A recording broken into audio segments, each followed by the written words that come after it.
All right, we are Now live. I just see you. So what's being recorded onto? The Hangout session itself is being recorded. All right. So as long as you can see that screen and where it says "you" for me, that it's good, right? Yeah, everything looks fine.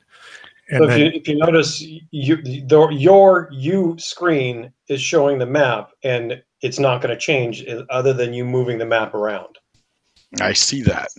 Okay, good to know. I just want to make sure I'm not messing up and screwing up when people are counting on it. So sure.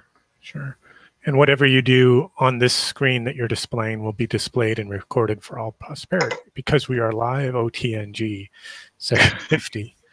Tonight is a special Tuesday night episode of our Thursday night game.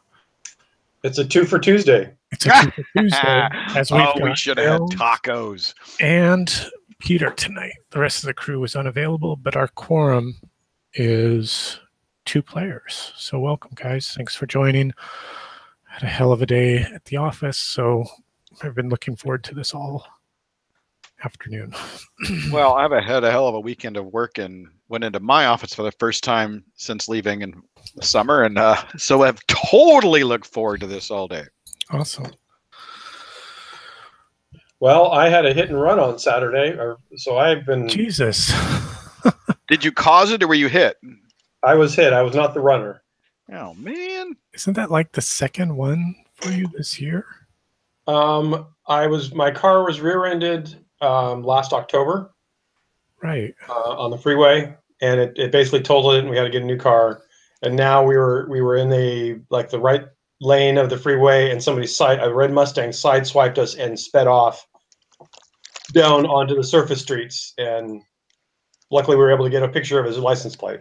Oh my God! Yeah, what an asshole! Yeah. Well, like I said, it was a red Mustang, so that kind of says it all, right? Yep. All right, so tonight I think we probably have Arkor, Slanagosh, Gerda, and Hammy. Is that right? Sounds right. An elf, a Kith maid, a halfling, and the cleric.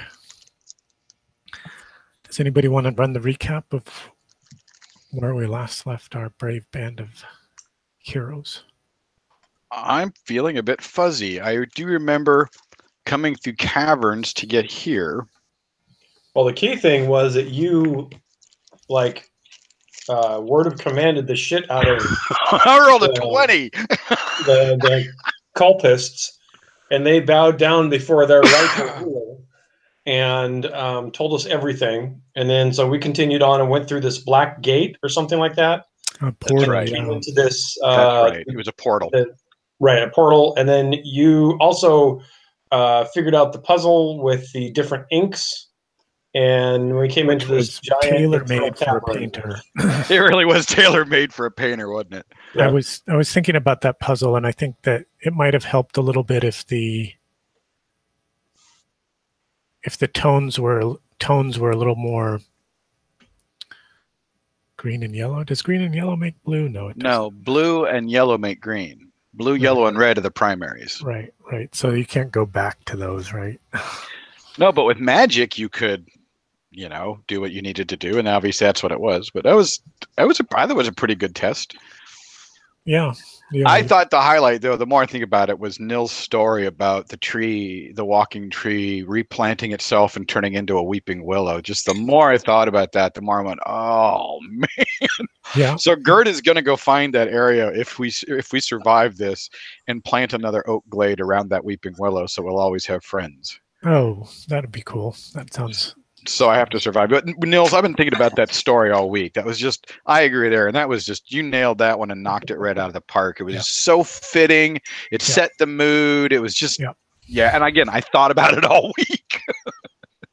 Well, thank you. It was pretty funny because Friday night, I met your friend Dave, Aaron. And we played miniature games. And that was the first thing he said. Yeah, Aaron said I should listen to the first 10 minutes of your cast. Okay, sure. I guess if you're bored. Yeah. Yeah, it sounded like he had a fun time hanging out with you guys. Mm-hmm. Yeah. Thanks for inviting me to come along. Well, he actually contacted me. His family all of a sudden disappeared out for the weekend, and so he's looking for gaming stuff. Nice. I'm glad he did, because it would have been kind of boring otherwise with 3 people trying to play Savage Core. Mm-hmm. Well, that's better than looking for hookers, that's for sure. Yep. Hookers and blow. And as we were saying, we were being recorded on OTNG episode 50. Right. So you guys came in. Peter, you may want to zoom out a little bit. I can point out a few things to you that you, just as sort of a recap. I just like seeing Hammy really large. I do too. It makes Hammy feel good. Right there.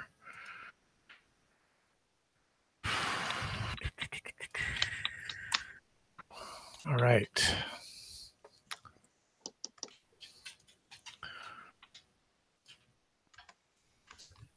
That's interesting when I get to see the players' maps, because I don't often get to do that. So I kind of enjoy that. So this is that entry chamber that you came through, the black portal, the black gate through.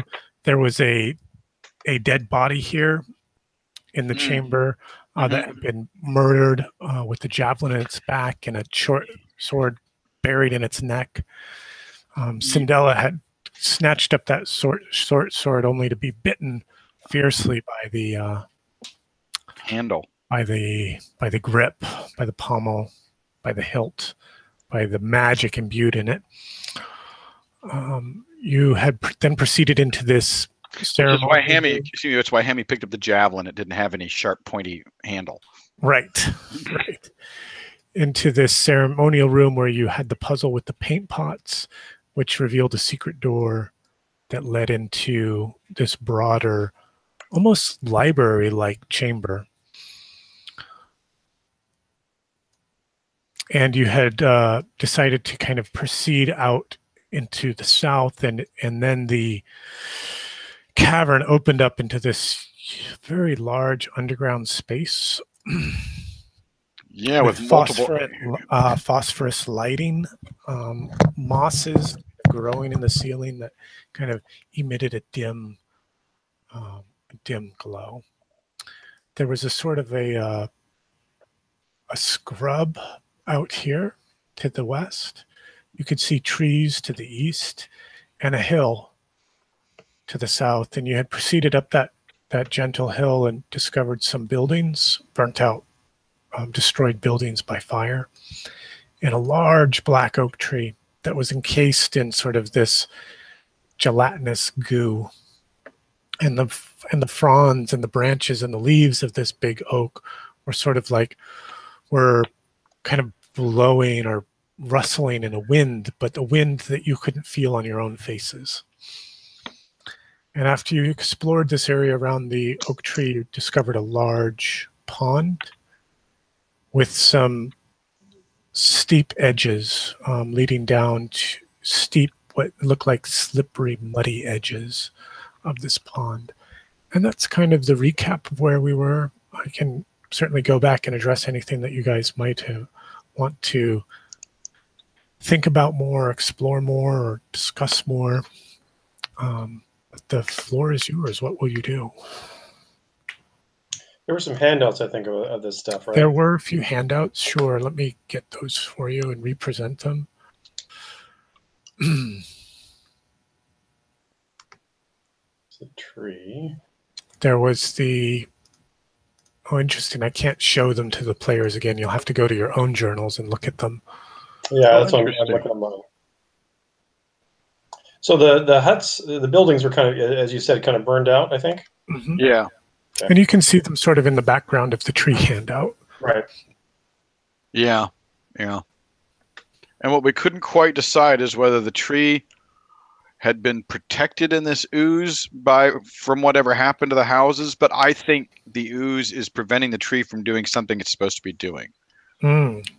There's also a remember there were runes around that ring the That's right, the trunk of this tree, and they were like the runes on Cindella's hand and on the trees that we saw the stumps we saw in that campsite.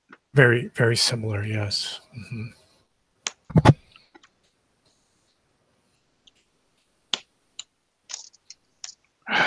Well, since we're there, why don't we check out the huts, the buildings around?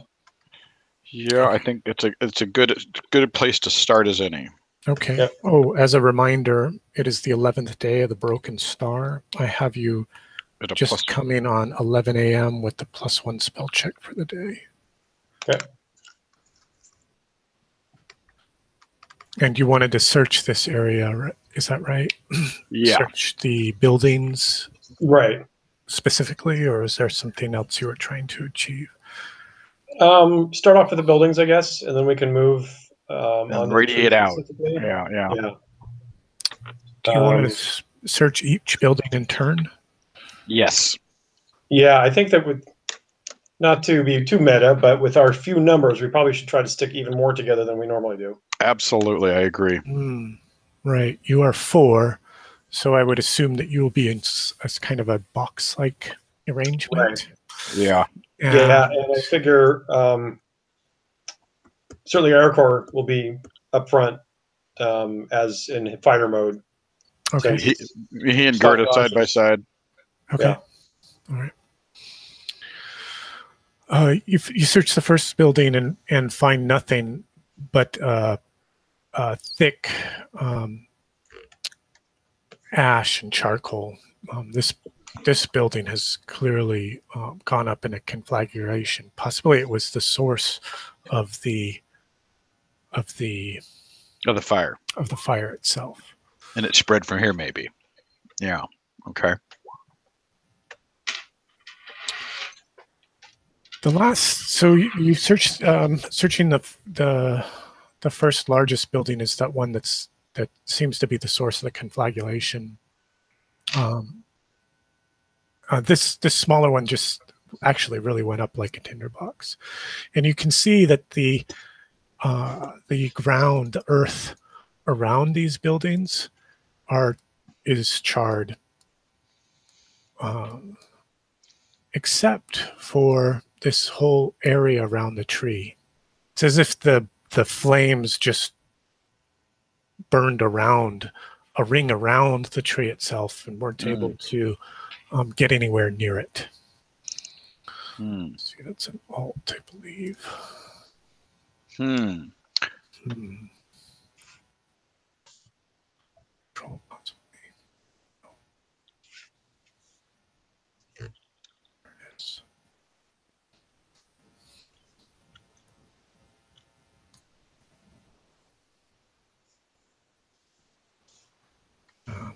Something like this. Gotcha. So something protected the tree, or the tree has a resistance to fire. But now you say it appeared to have started in this bigger building here. Does it look like a fireplace got out of hand, or does it look like something exploded, or maybe something came burning from outside? Like, is there a scorch mark, like somebody cast fireball from 10 feet away or something? I mean, obviously we can't do CSI, but is there something that makes logical sense? Yeah. The tree is causing a weird. It has a line of sight. I put a line of sight effect on it. Interesting. So, sorry for interrupting. No problem. No, you can't really tell what might have started this fire. Heck, why don't you give me an intelligence check, Gerda and/or Hammy, and let me know your result with your modifiers. Let's call those character sheets up while we're sitting here.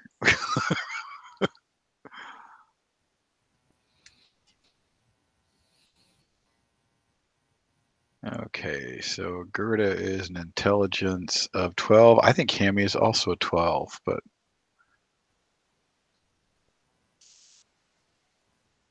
oh, here's a trick that you can do too with those character sheets. When you're done there, you can just double click the top of the frame and it will collapse it down to a little, not necessarily where that button is, but more about like where the name is, Druid Gerda. And it will collapse it. Maybe you just did what I thought you were going to do. Well, I do the little double box and then take it completely out of the window. Well, bring it back into the window and let me show you one other trick, which I think is kind of neat. Okay. So Hammy with his intelligence of 16 is back in the window. Oh, I don't see him being displayed. Oh, because I bet it's because I did the little removal from the window thing. So let's hold on. We make such interesting listening, I'm sure.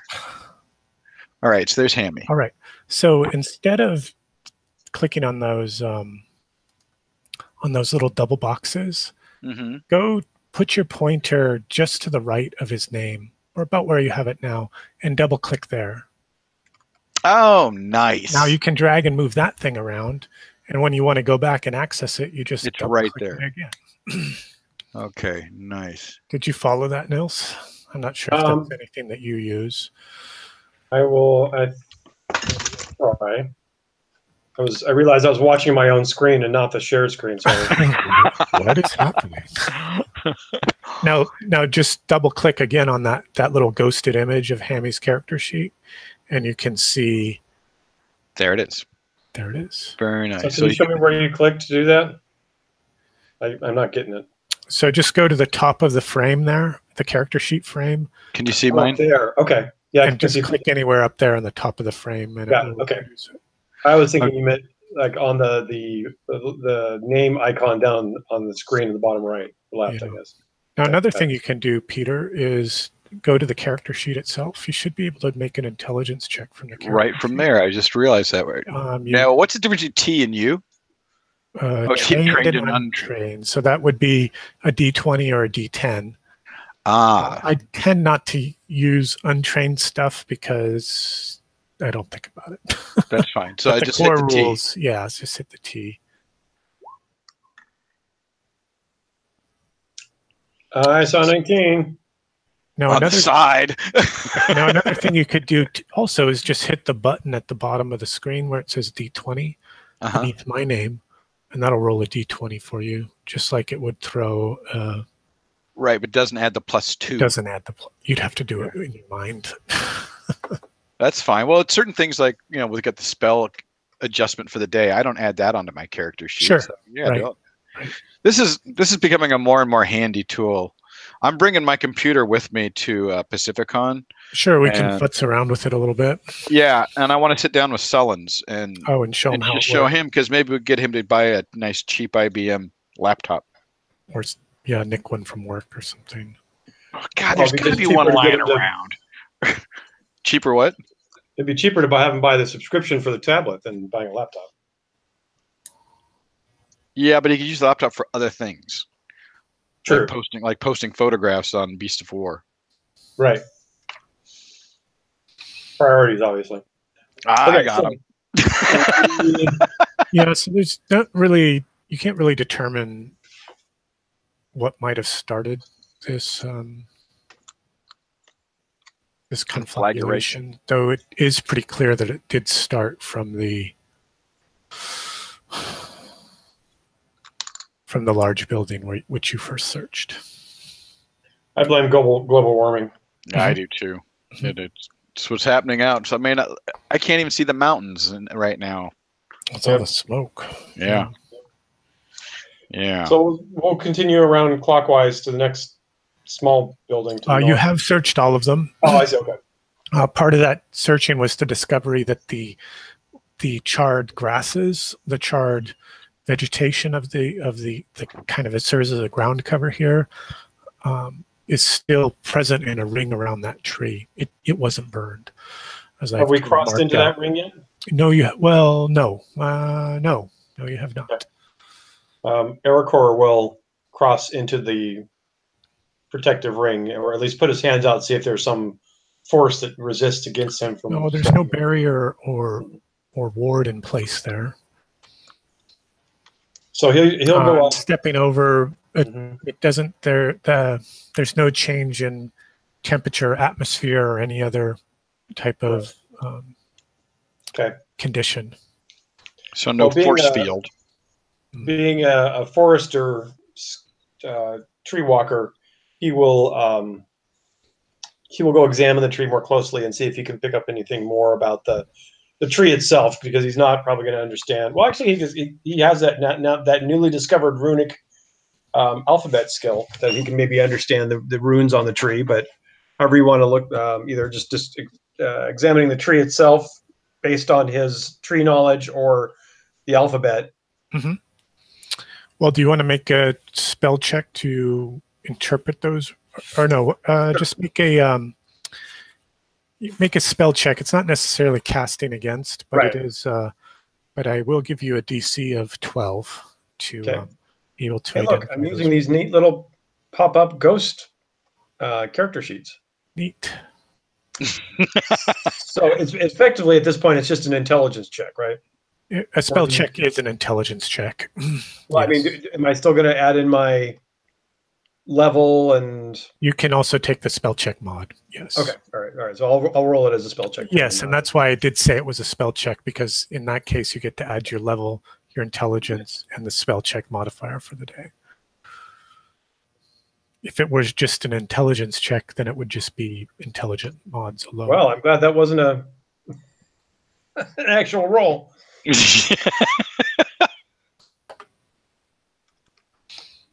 How's that? What do you got a -3 for? Armor check. Oh. Armor penalty. Well, you're wearing the. Are you wearing the? You're wearing the bug suit, aren't you? Aren't you wearing the gold lame jumpsuit? Right. That has no spell check penalty. Oh, it doesn't. Okay. And that's why you liked it. Yeah. Okay. And you look like you're from a BBC production.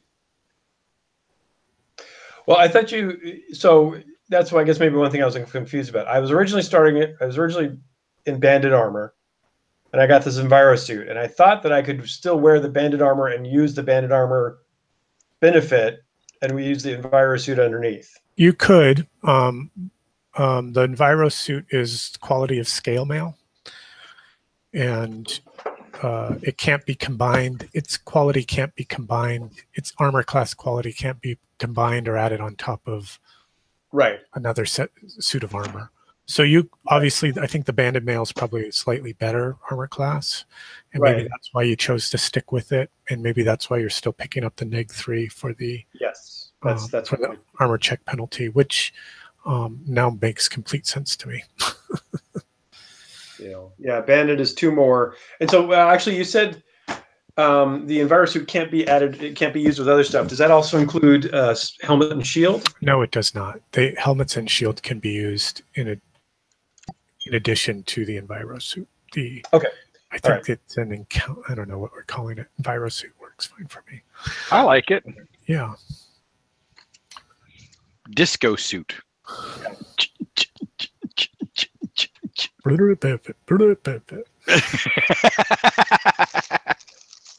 I'm rocking my Liberace Lame. So you can't quite make out these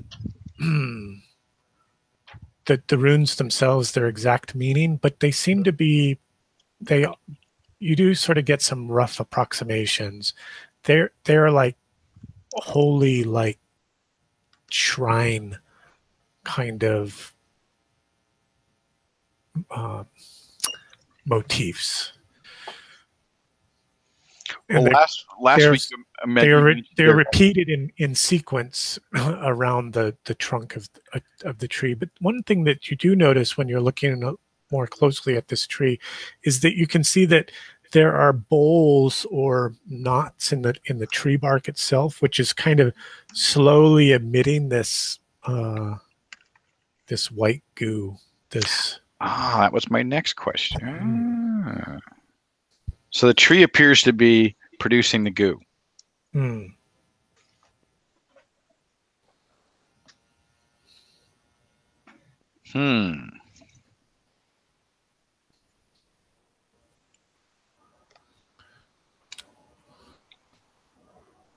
You mentioned last week that it had the same feeling as a mother tree, that it was like a holy site. So I'm not surprised that it's got shrine-like markings around it. And what were the little scribbles on the ground outside their circle? Those are like the charred ash, the charred grasses, where you could see the fire jumped between the buildings. Got it, okay. Okay. Have we checked the other 2 buildings yet, or is there just nothing? You have checked them. Okay. I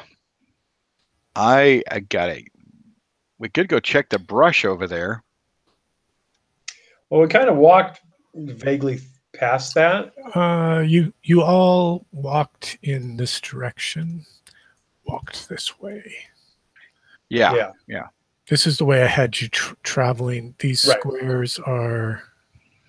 Can't see what my scale is. I want to say they're 10 feet.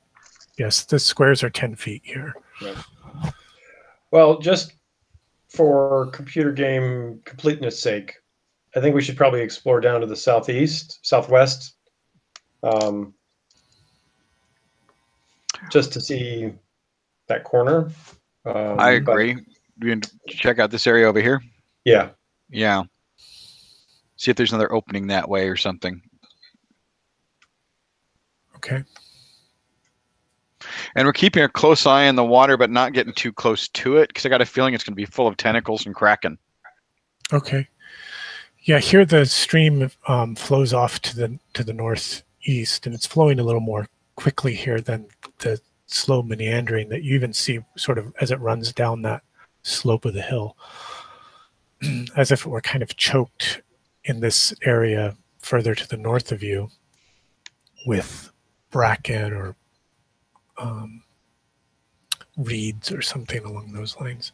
Here the cavern wall is sort of comes to an abrupt this is all a rough cavern wall here. Mm-hmm. Okay. So it's not a straight line, it's just straight-ish. Yes. Okay. And then the water disappears into the water flows this way. Or comes out. Yeah, comes out of a fissure in the cavern wall. Got it. Okay.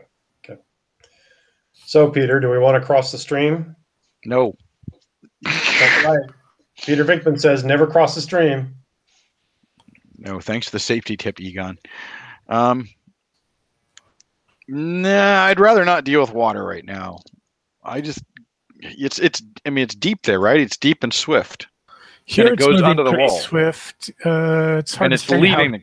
It's leaving the cavern, right? It's coming up from that. Yeah, it's traveling. Okay. It's traveling this way. It's moving faster here than it is out here. And it's not as narrow as it looks to the image of Hammy. It's about 10 feet across. Yeah, it wouldn't be an easy Maybe cross. 8 feet across. It would probably require some wading. The water feels cool, just by being in proximity to it. There are rocks you might be able to get across without getting too wet. Yeah, I think this area where the rocks have sort of tumbled down, I will draw a few shapes for our. I think that's a good point, Peter. We could much more easily cross further downstream if we need to. I think so. So this very corner we couldn't get to very easily, but I don't have a problem coming back to it. Right. I just hate to have a 2-person TPK because we drown. It's embarrassing.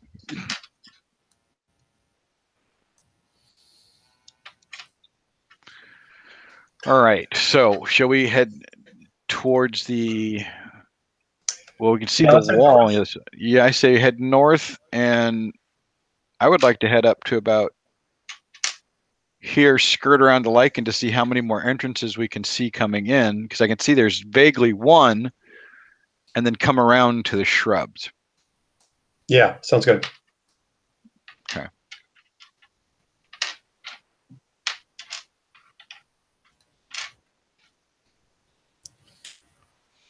There, I've given you a wall of sorts. Ooh, thank you. Well, I wasn't complaining. I was just verifying that wasn't the cavern didn't continue onto another page. That was roughly where there's the ending. Yeah. Yeah. And so, as far as I'm concerned, when other people aren't here with us, it doesn't necessarily mean they fell out of the universe. Maybe they're doing something else right now, or they're checking anher area, or especially when we're on the surface. They're back at base camp making us lunch or something. Well, that's what Hammy was doing when. So what is the there's obviously an elevation marker level that goes through here. About how is that just just a gradual? That's right. You said it was a hill. Yeah. How high? About high? It's a hill. It's it's at like a slope of 12 feet. Okay. Maybe a little more than that. Maybe 24, somewhere between 12 and 24 feet. It seems to fluctuate, you know, across this this little hill line. Okay. So I think and it looks like you're making your way up to these shrubs. Is that right? Yes, I'm. Okay. We're gonna head to the north like this, and kind of peek in that hole. Okay. Did anything else? To the north here, you can see a chamber leading off there into north of your current position. Not a chamber, a tunnel, a cavern, a cavern passage. A path. And as you pass the shrubs there, let me give you a description. It's sort of like a garden, but a very patchwork affair of a garden. But all the plants are very exotic and unusual looking. There's some really rare varieties. Arcor can tell just by his woodman's and outdoor past, and there are flowering plants. Clearly, you know, some people that have an affinity to nature have tended this place.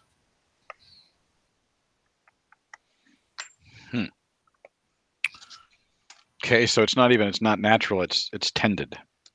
It does appear to be tended, though kind of in a weird, sporadic way. You can see at least three different varieties of plants here.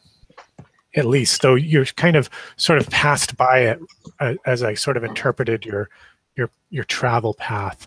You know, just maybe glancing at it as you went to come to this area. Right. Pardon me, I'm using the wrong. You kind of came up this way, maybe looking, and then, you know, finished your travel here to kind of peer into this area. Right.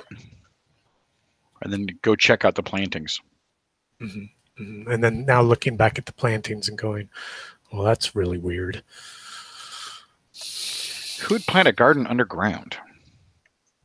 What would even grow underground?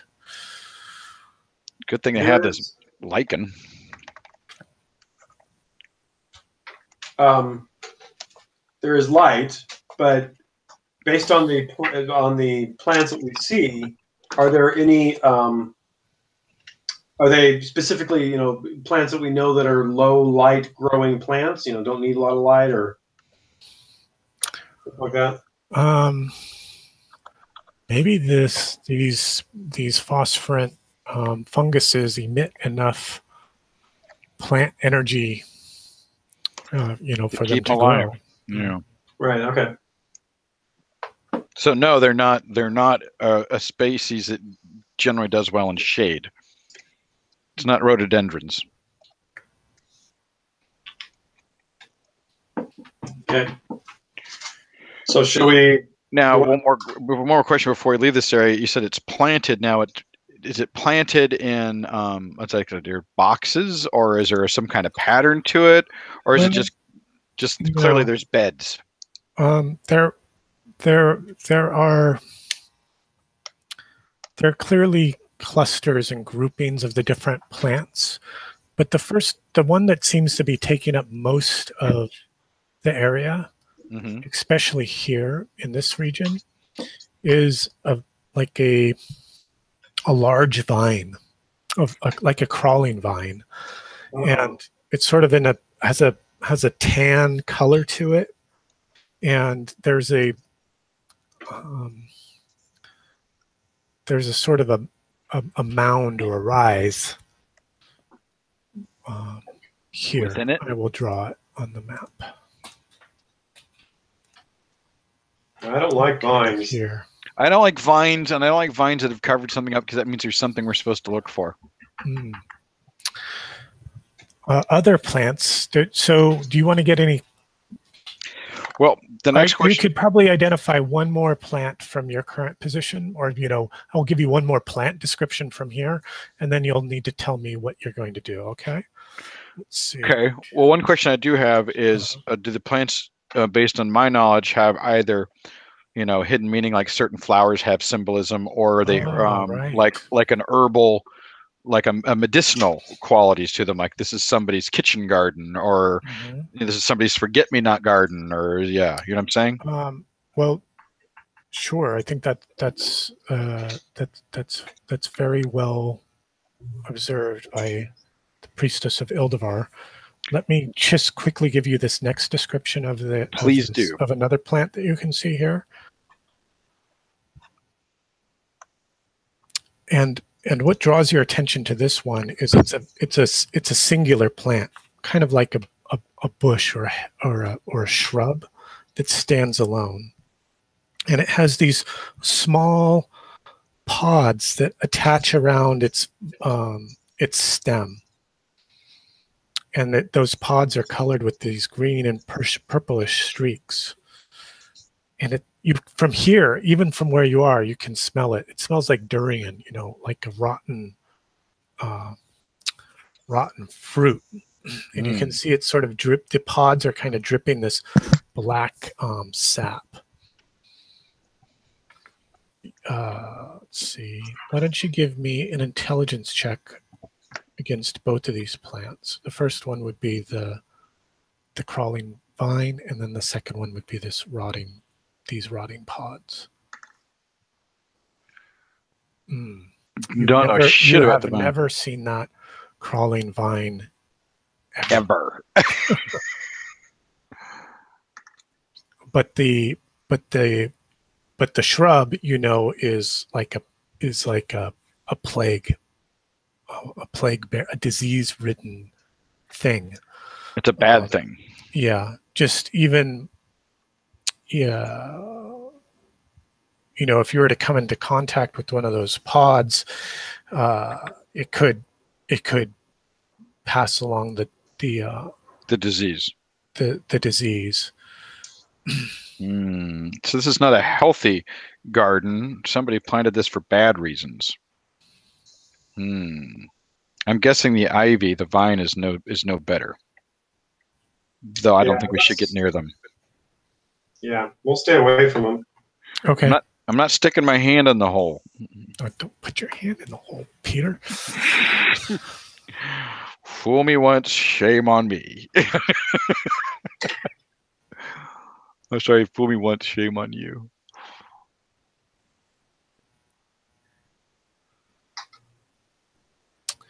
That's the passage in the area that you had come through. Right. And now you're sort of approaching to the east. You can see what looks like a grove of trees. In fact, it is a grove of trees because they're planted in some, regular pattern. But it too has been blasted by fire. There are oak trees here that are burned and leafless, and you can see what look like bodies around some of them. I would like to stay to the periphery for now, just so we can't be jumped on from the trees or whatever. Okay. Just kind of make your way around the north side of this grove of trees. Exactly.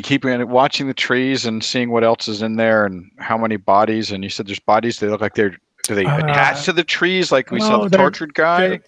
There are bodies here. I'll mark them out on the map for you. There are bodies here, like a fight happened, and here. But they're more or less just charred husks, that are vaguely humanoid. In the vaguely human, you can tell that because of their outstretched limbs. Proportions of such.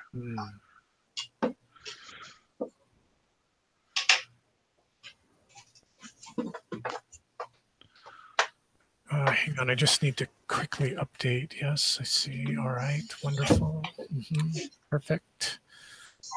Says you. There's a bunch of dead people.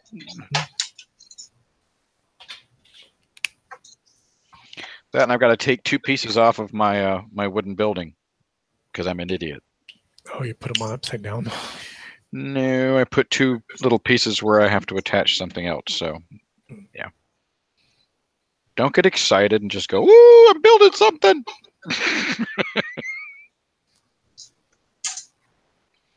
course, the problem is now I want another one because I want to have. Ooh, I could do. I want a second building, or even better, make it taller by putting the floor in the middle. You know. Right.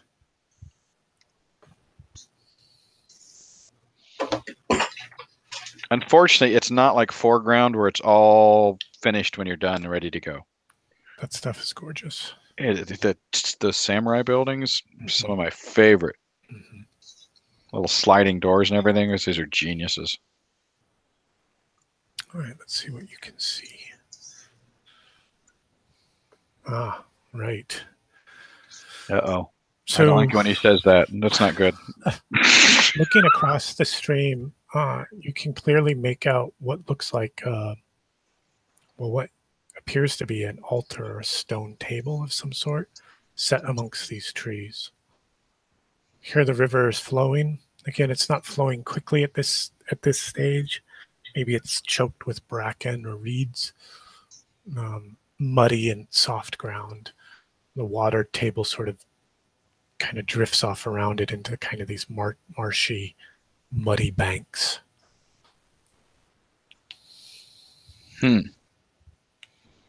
Well, if we're going to cross, I say we tie ourselves together with my rope. And across from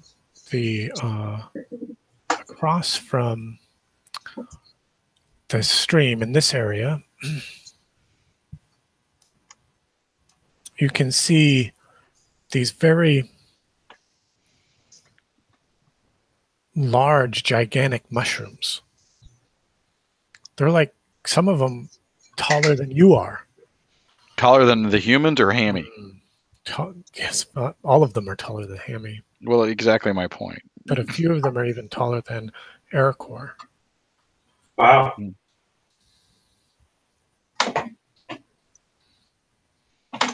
Mike will be so disappointed he missed the mushrooms. Do they seem to be fully rooted in the ground and they don't have gaping maws?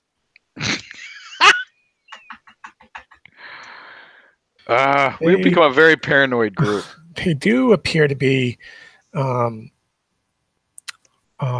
firmly rooted in the ground. And in fact, each of these trees now, you take them in the dim light that you have, is actually one of those mushrooms. I'm marking them for you on the map. I'm not sure if you can see that.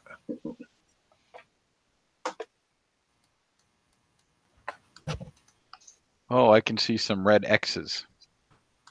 Yes. Well, I think I may change where I mark them.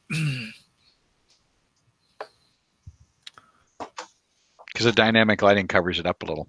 That's right. The dynamic lighting. I put it in the center of the dynamic lighting, so that doesn't do anyone any good.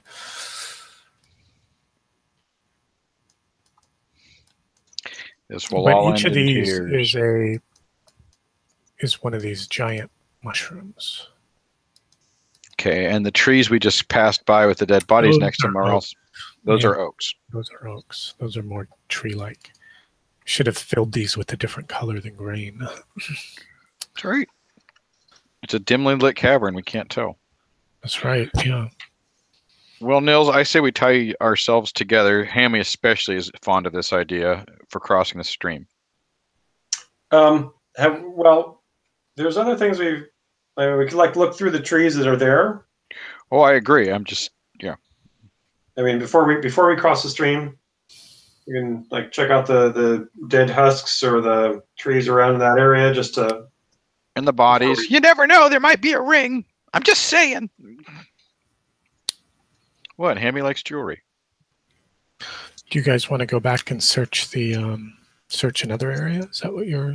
What we're talking about going back, the trees right next to us, the burned out area. The oak grove. Mm-hmm. Yeah, check a little closer and check those human bodies there. Okay. Because that's what Hammy's saying. You never know. There might be a ring. All right. You heard about a story from his great uncle one time that found this really cool ring. Yeah, then he disappeared. Hell of a party, though. Hell of a party. You do find on one of the bodies one of these ceremonial daggers, very similar to the one that Sindela found. This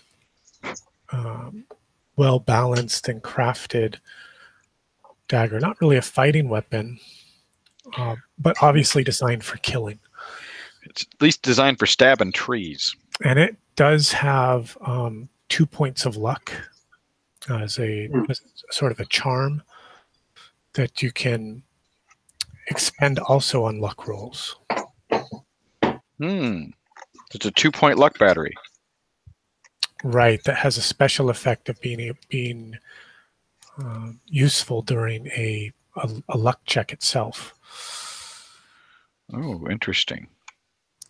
But perhaps the original owner was not so lucky. Yeah, I was just going to say, how'd it work out for him?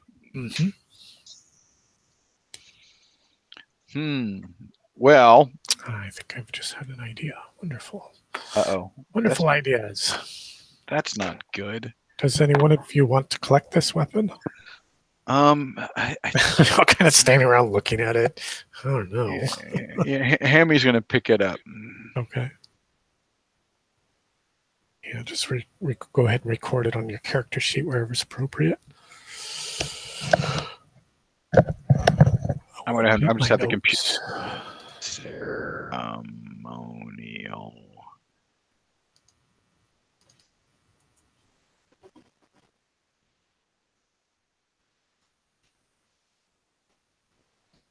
Oh, interesting. Hammy does have the short sword. It wasn't Sindela who collected it, but I guess he must be carrying it, or was it? But he wrapped it up and put it in his bag. He's not arming himself with it. It's carried.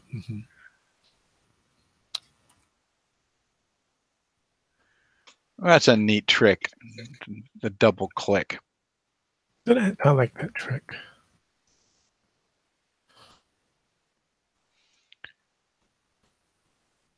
Again, we can't tell where the fire came from. We don't see like blast marks or anything cool like that.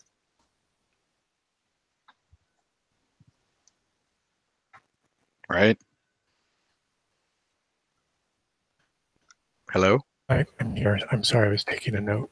Oh, okay. I just want to make sure my mic's working. Oh, absolutely. Your mic is working just fine. I'm sorry. Your question was about seeing any blast marks, or yeah, we can't tell how this fire happened or what started. It's not like you can see blast marks where something hit or anything like that, can we? Can we ascertain any more information than these guys died in the fire, no. or do they have wounds on them that apparently they died before the fire? They are charred almost beyond recognition.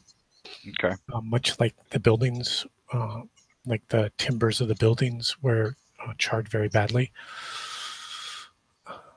But there's no burn marks between this spot and the buildings, is there? There are not. No, correct. Okay, so a separate fire or fight happened here. Well, okay. Nils, what do you think?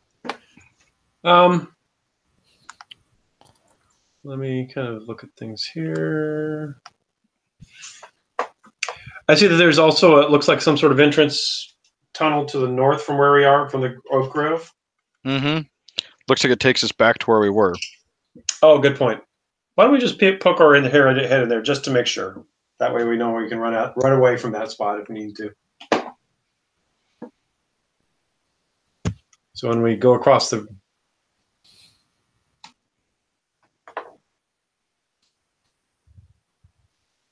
Like that? Yeah, looks good. Yeah, so I guess it's time to rope ourselves. Actually, I'm assuming that it's just I don't know, just a little extra bit. But if you notice the stream going north, or going northeast, there's a little bit of land that's just on the east that continues down into the tunnel. Does that continue past the point that we've already seen? Let me actually grab Hammy drag them over there. Like right there. That's what I'm talking about. Mm. That the stream does focus there into the north, and there is sort of this very narrow, kind of muddy. Again, this is all very now in this area. It's all very, very muddy. But a muddy path that goes back that way. Yeah. That So another possible exit. East. Okay. Interesting. Yeah, let's go ahead and rope ourselves up and cross the stream to check out skirt the mushrooms. Yeah, same thing, because we don't trust them. How does that happen? I don't know. Did I click on it? From what we've seen at the stone table, is there anything on it? You've been looking at it from over 60 feet away in dim light. You can't really tell. Okay, so it's not like you sort of mistook those mushrooms for trees until your eyes adapted a little bit to what you were actually looking at. And we had more light on them. Mm-hmm. Yeah. Right, but from what we've seen, it's not like there's a body laying on top of it or something like that we can tell. No right lions or tigers, correct. Okay. Right. No princess.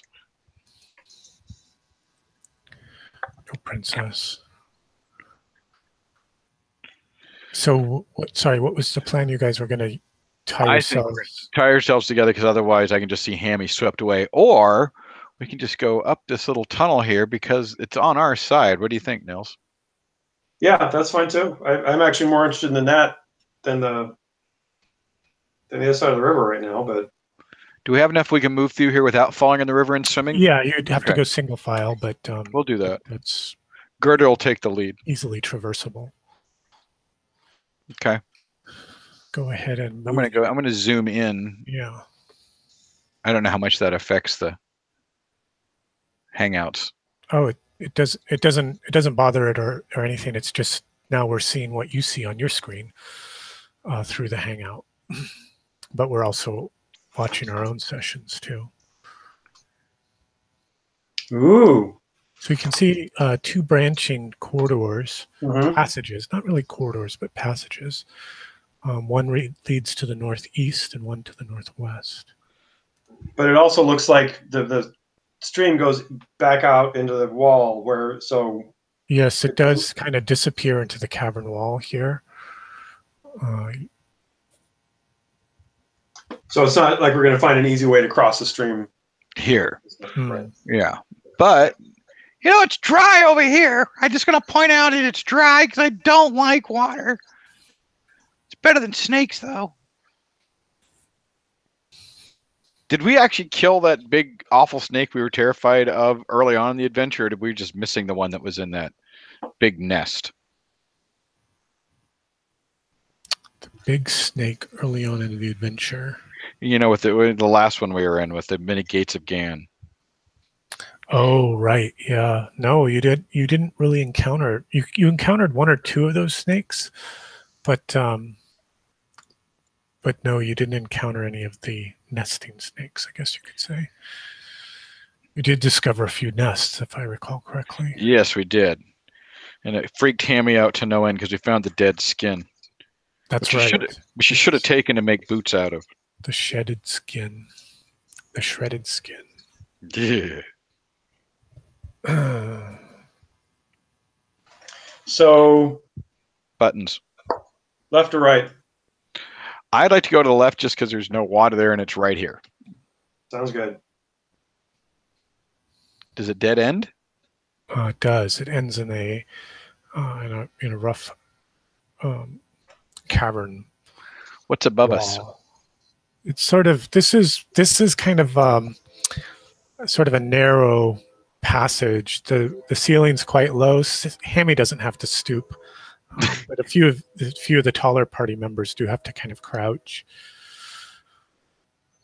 to sort of make their way in, and the tunnel's very, very, very narrow. Can we make a search to see if we can find any? Sure.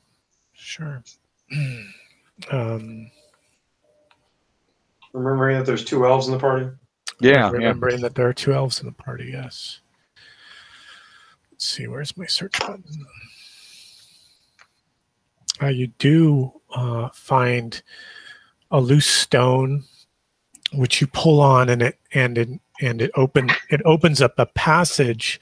Sort of the wall kind of crumbles away, and you can see into. Uh-oh. There's that noise. Bong! I didn't do it. Let's see here. I need to be in the lighting layer. Need to remove a few of these things.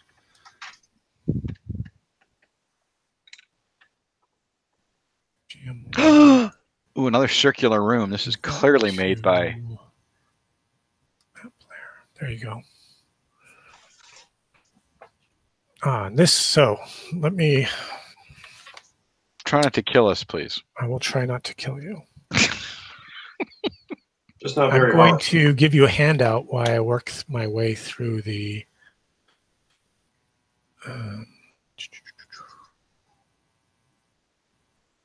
go.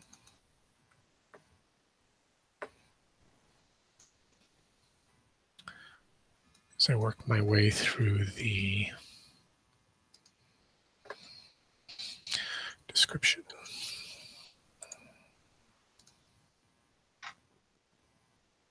All right.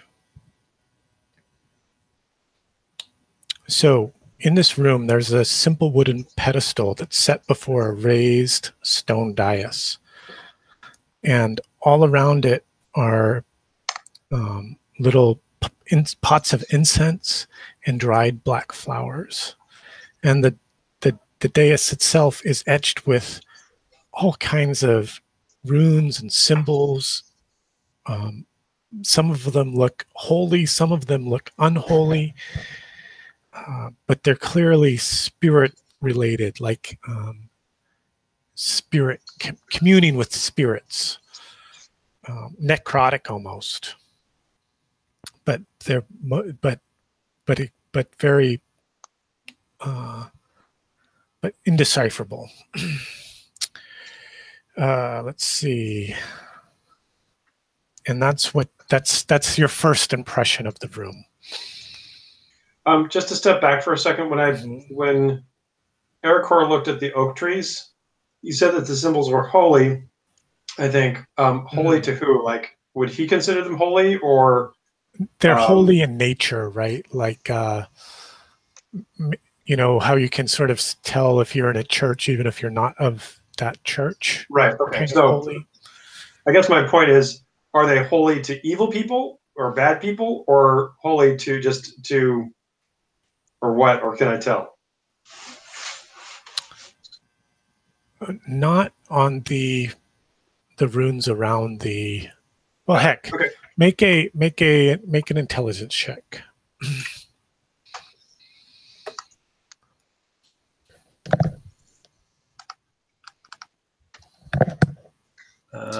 Accessing.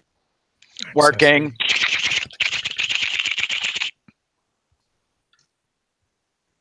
No, you couldn't tell. All right. So we see this raised dais pedestal thing. And there's a you can see in the handout there's the pedestal itself, and there's a figure in the middle. Well, it looks like as if someone if that's where someone would stand, where they just stand. It's that big. Yeah, it's huge. It fills up most of the room here. And can we see what's on the for scale? That plinth? Can we tell what that is? Yeah, hold on just a second.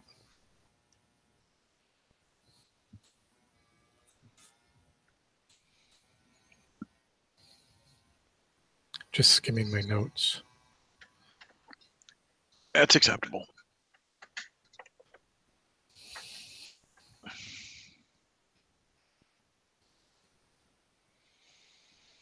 As long as he's reading from the PC's Win version. The no-kill eye. Yeah, the plinth itself is has a few like tapers on it, you know, maybe to light the incenses, or you know, a little fire pot to heat some oils or something like that. But that nothing beyond, you know, a few accoutrements.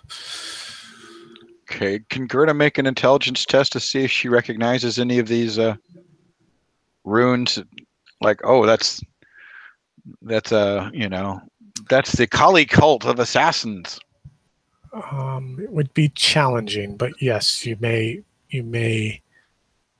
make an intelligence check to do so. Yeah. I can tell there's something holy, but not to who. The one thing that you do make out is something that's referred to as the unholy spike. But that's all that you were able to determine. The unholy spike. All right. That kind of goes along with the whole tree theme. Yeah, yeah.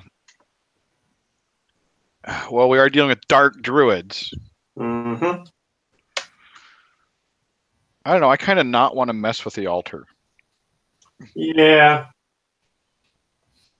At this point, it's probably a good thing that Iridian's not here. Let's summon something. Something chthonic. Hold on, I gotta check and see, despite the smoke, is it cool enough I can open my house up? It's getting there. All right.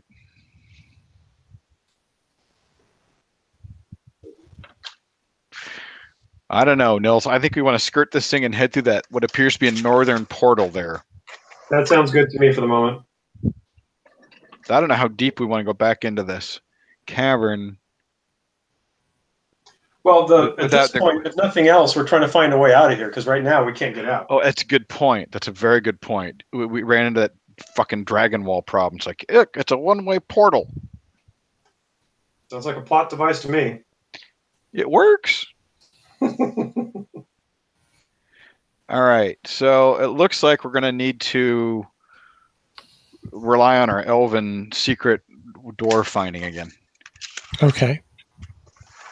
Because it appears that the cavern ends.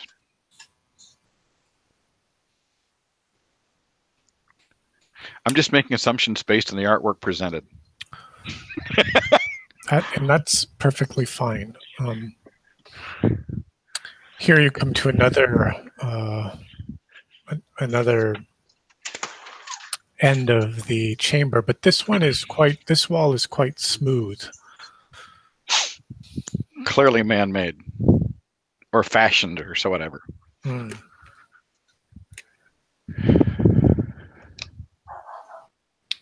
heard that. Oof.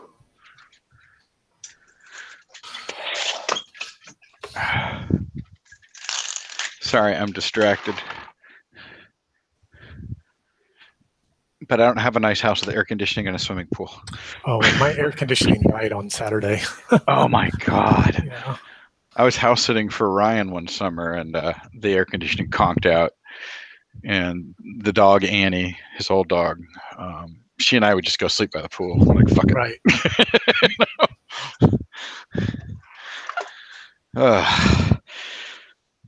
So when do you get an air conditioner guy out to fix it?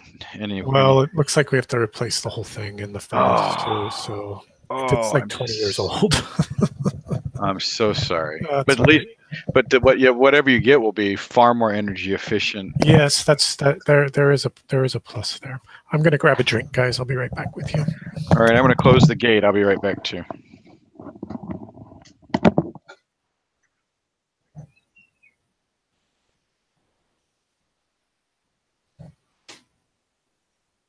Black hole.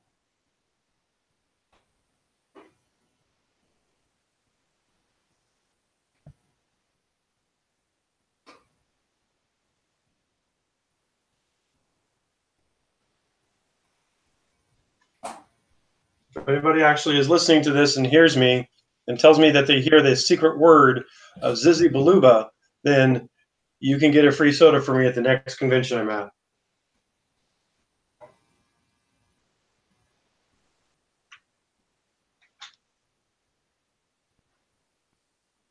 Easter egg, Easter egg. Some creepy Mordor lighting out there, let me tell you. That smoke just makes it... So you're going back to school next week? Yep, Monday I'm in meetings, Thursday kids arrive.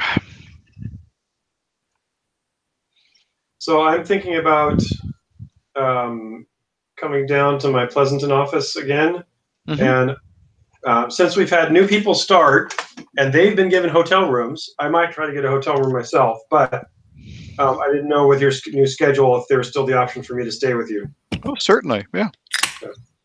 I figured during the first week, maybe not, just to let you get back into your swing of things. I tend to come home that first week and fall asleep on the couch. Yeah. And actually, I found out that one of my coworkers in Pleasanton has Gloomhaven and has been playing it. Oh, wow. Yeah, did you guys set it up yet at the office? Well, it's in Pleasanton, so I was just asking Peter, I might come down to Pleasanton because they're going to be closing the office in Pleasanton in about 2 months, and so I figured I might want to come down and interact some with my coworkers before they start working remotely. Is that what they're going to do? Go remote? Yeah, most of them. Well, they'll have to come to you in SAC, right? Well, actually, that's a big sticking point. In my group, there's 3 different development groups. Right. 2 of them have been told you have to move to Sacramento or lose your jobs. And my group has been told you can work remotely. You don't have to move to Sacramento. So, where's your office? In Roseville. So right next door to Sacramento. Pretty close, right? I mean, it's like a 30-minute drive kind of thing. It's a 30-minute drive to work, almost an hour drive home. With traffic. Yeah, with traffic. Ugh. I hate that. Okay, so you guys have just come through this large circular chamber up through another rough natural cavern passage, which ends abruptly in a smooth stone wall. But there's no brickwork or anything on it. It's just like polished stone almost. Is it cool to the touch? Very cool. Is the rest of the cavern cool to the touch? Yeah, much of this area is. Okay, so it's not like this wall is any different than the rest of the cavern. No. Yeah. Fairly humid though down here with the river, with the Murky River and Mucky River, Creek. So the elves will certainly search again if we haven't. I will only search if you tell me you're searching. Right. Okay. Well, they're searching. Yes, and you do find another passage out of this. Another exit from this passage. You know, putting your hands on the stone wall, you're actually able to sort of slide it. And so I'm really worried if that scary altar was in the last room. I don't know if I want to go in the next room. Let's see, lighting. Get rid of some of these things.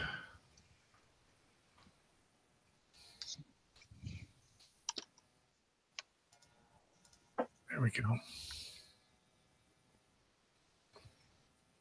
And your lantern light sort of falls out into, into this chamber to the northwest.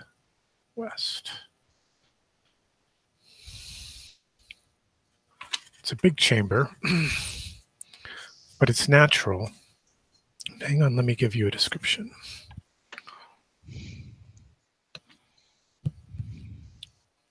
There at the edge of your lantern light, you can see a stone pillar. Here. Yep. And it's like they're about 3 feet tall. And it has a depiction of a face on it with a man's face. and its mouth is slightly open, like almost like it was about to speak or bite you. Mm-hmm.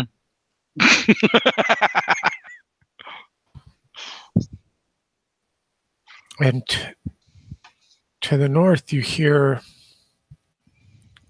a faint moaning in the darkness. Oh, crap. Is that a hard wall that we see to the north, or is that just something further beyond our light? It's darkness that you cannot see. When the advanced fog of war reveals, it reveals in squares for some reason. Right. So, which direction is this stone face facing? It is facing sort of into the room, and that's why you could sort of catch a glimpse of it.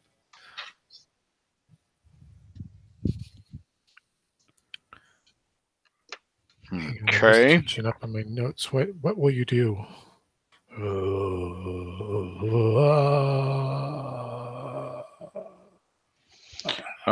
I say we go back out through the secret door and go find our friends.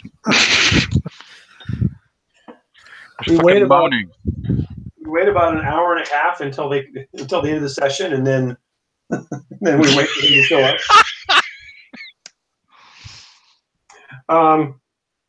So is it due north that it's coming from? Yeah, it's a little echoey in the area that you're in right now. Right. Is there some way? Gerda, here you go. Gerda can cast a light spell on an object, right? No, I cast it in a place. I can direct it. But I can direct it into the center of the room or the center ahead of us. Okay. Well, what I was thinking was if you could, wouldn't an object be a place? Like you cast it on the head of my arrow and I shoot the arrow down there? No, it doesn't quite work. Okay, well, check out the darkness spell because that's the spell. Oh no, we have it written as a light spell. Right, but I can share it with you right now, Nils, so both you and Peter can have a look at it. Hang on just a second. But yeah, if you're able to direct it, or we can basically get some light down that way, that might be a good idea. So the lowest level is a 20-foot radius centered on the caster, remaining fixed in that location for a turn. A middling result would be a designated point within 100 feet of the caster, and a very good for a 20-foot radius, and a very good result would be designated point within the caster from 200 feet and a 40-foot radius that's fixed and then can be moved by the caster. And do you have to be able to see the point you're trying to put it at? So, like, we couldn't put it farther past the end of our light source anyway? Right. Okay. You could light a torch and throw it, maybe. What else could you do to... Well, if you cast it here, then it's going to do another 10 feet at least past that. Right. Or I can cast it just into the shadow radius. there. Yeah, 20-foot radius. See if you can put it right about here, just in the edge of the shadow. Well, that's a good point. How many torches do we have? And we don't have to use magic. We've got the yeah, but summon light is so cool. Gerda, go ahead and light one of her torches. I'm carrying. Might as well save the magic for what's about to attack us. Right. So now I have 2 torches, and I'm going to throw the torch. Are you going to light and throw a torch over to there? Yeah. All right. For those about to attack us, we illuminate you. Hang on, let me get you a torch. Why is no one ever happy to see us?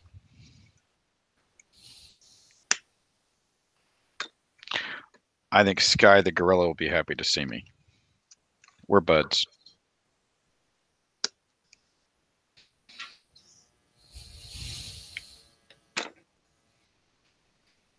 So I'm going to start developing a new spell list for Chaos Guerrilla Magic.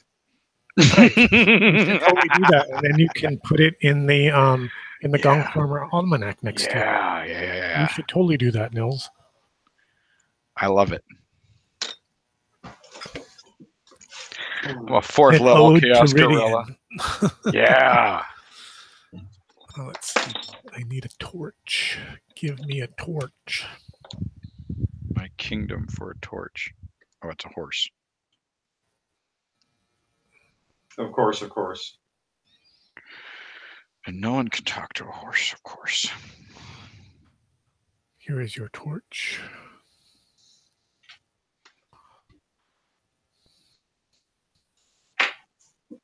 Can I pick it up? Hang on, you will be able to in a moment. Make sure you pick up the right end. Good point.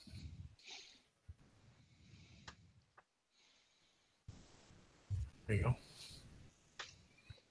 go. Would you like me to throw it to the edge of your light? Or will you? What the bloody fuck is that? Yeah, so you throw this torch out into the darkness. And like huge teeth. There are these standing sarcophagi that face into the room, and this cold sense of dread just falls over the entire party. Everybody make a will save. DC 15. Let me know if you pass. Yeah, or we're gonna go running back down the hall.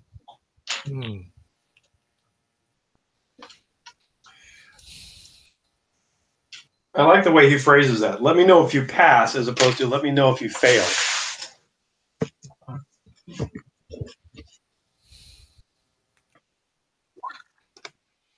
Okay, so Hammy rolled a 9. He failed. Okay.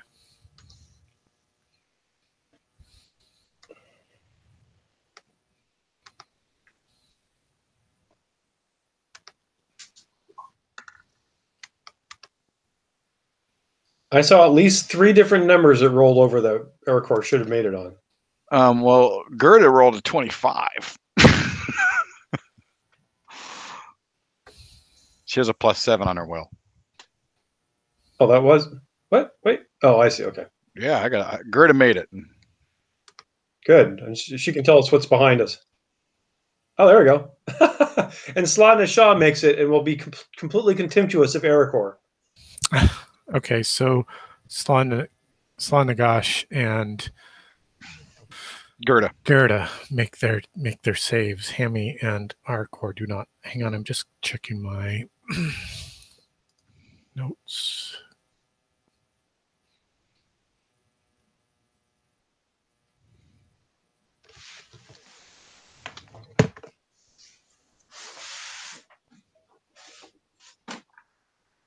You know the exit to the portals inside one of those sarcophagi. Oh, you had to go there. But you know that was the idea Aaron had. Mm-hmm.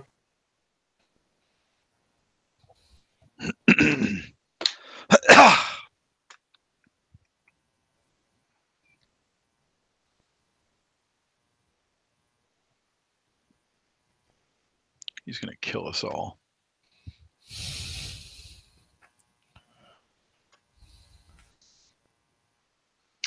That's what we should do, is to see if anybody actually listens to the recording, is just come up with some story about how we had a total party kill, assuming we don't, to spin for the people next week. Assuming we don't. You mean to send them to the recording? Well, yeah. So like next week when we start, you ask for a recap, and we start saying about all this stuff, and we're gonna have to roll up new characters and all that. And, oh, I got you. And just have this sense of dread fall over everyone. Right, and see if anyone actually contradicts us, saying, "Wait a minute, that's not what I heard in the recording." Right, that's a good idea. You should try that. I'll let you run the recap next week. All right. Okay, from this second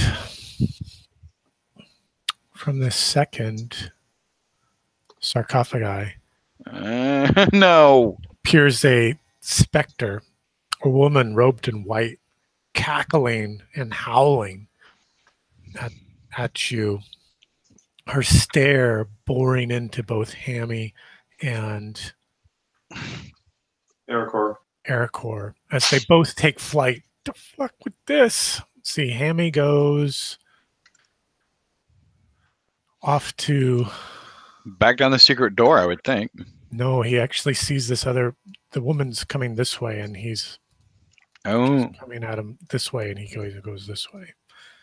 And Aracor does the same. And we both have infravision, so we don't have to worry about it. Right. You all run off into the dark there. The two of you, Sanagash and Gerda, can remain. But this is terrifying to every mortal sense that you have. I'm going to try turn unholy. Okay. In the name of the god Isildivar, maybe you go back to your sepulture. Go back to your sleep. Be gone and leave us. Like how I got to use sepulture. I love that. I don't even know what sepulture means. So you're doing a turn undead, is that right? Yeah, so I just checked it. So it's turn unholy. Yeah. Turn unholy. See page 96. So it's more. So it's a D20 plus personality modifier plus casting level. Yeah, and I'm just looking for the little table. So but my question is, do I get the spell modifier for the day as well? It is a spell check, yeah. Okay, so I'm just going to do a regular D20 here since it's not actually on the character sheet. You could certainly add it as an entry. What I roll? 18 plus 26, baby! All right, at a 26. We still die. Yeah, she cackles and kills you both.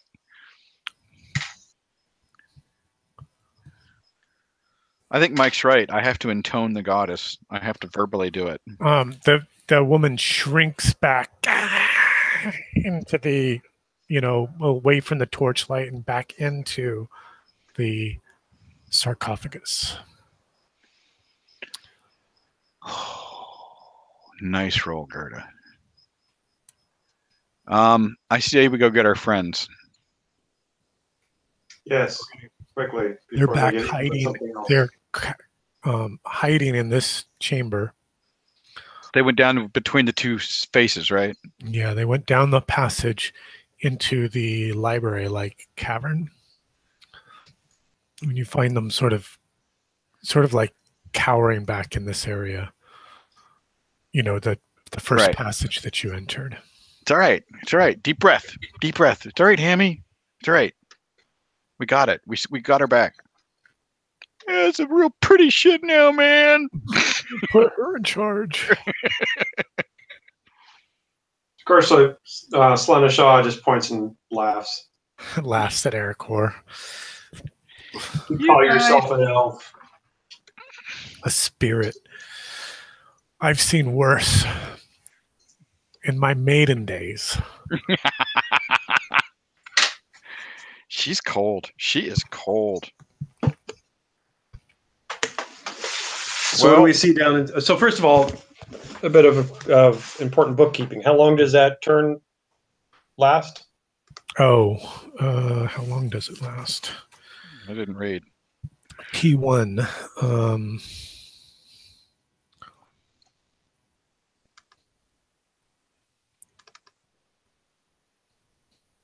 3D 10 minutes. Okay.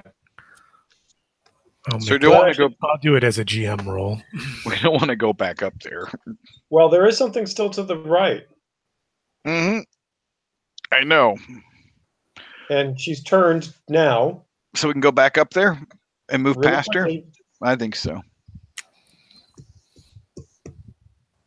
So you guys are headed back into the chamber? I think those faces. Are those faces, you think, to keep her from going, to keep the spirits from going in the library? I would think so, but Aaron just made a noise that makes me worried. Yeah, it makes me worried too. Stop doing that, Aaron. I have a handout. Oh. Oh. Oh my. But perhaps this is not the time for it. What? Give me my handout, damn it. This is totally the time for it. This is some bullshit. So now I'm worried that we've broken the seal on the secret door we came through, and she's going to be able to follow us out. So we need to make sure that we close the door behind us when we go, or even if we don't go out that way, the door is closed. Okay. Okay, so you guys are entering back into the chamber, into this burial chamber of sorts. And what is your plan here? Well, let's see. I don't know if we have one.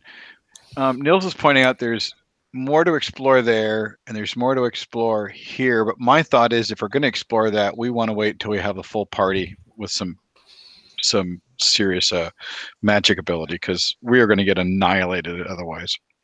Mm-hmm. It's just my opinion. Yeah, that's true. There's still plenty of stuff we can explore without doing this and coming back. I would rather come back around this way. And then come back up the... Go to the right-hand side, right there. I'd like to see what's there. Let's do that. All right. But, of course, as I said, making sure the secret door in that chamber is closed. And I do want to remind you of the large iron chest that is in the library, and the shelves with the books and... right. We determined...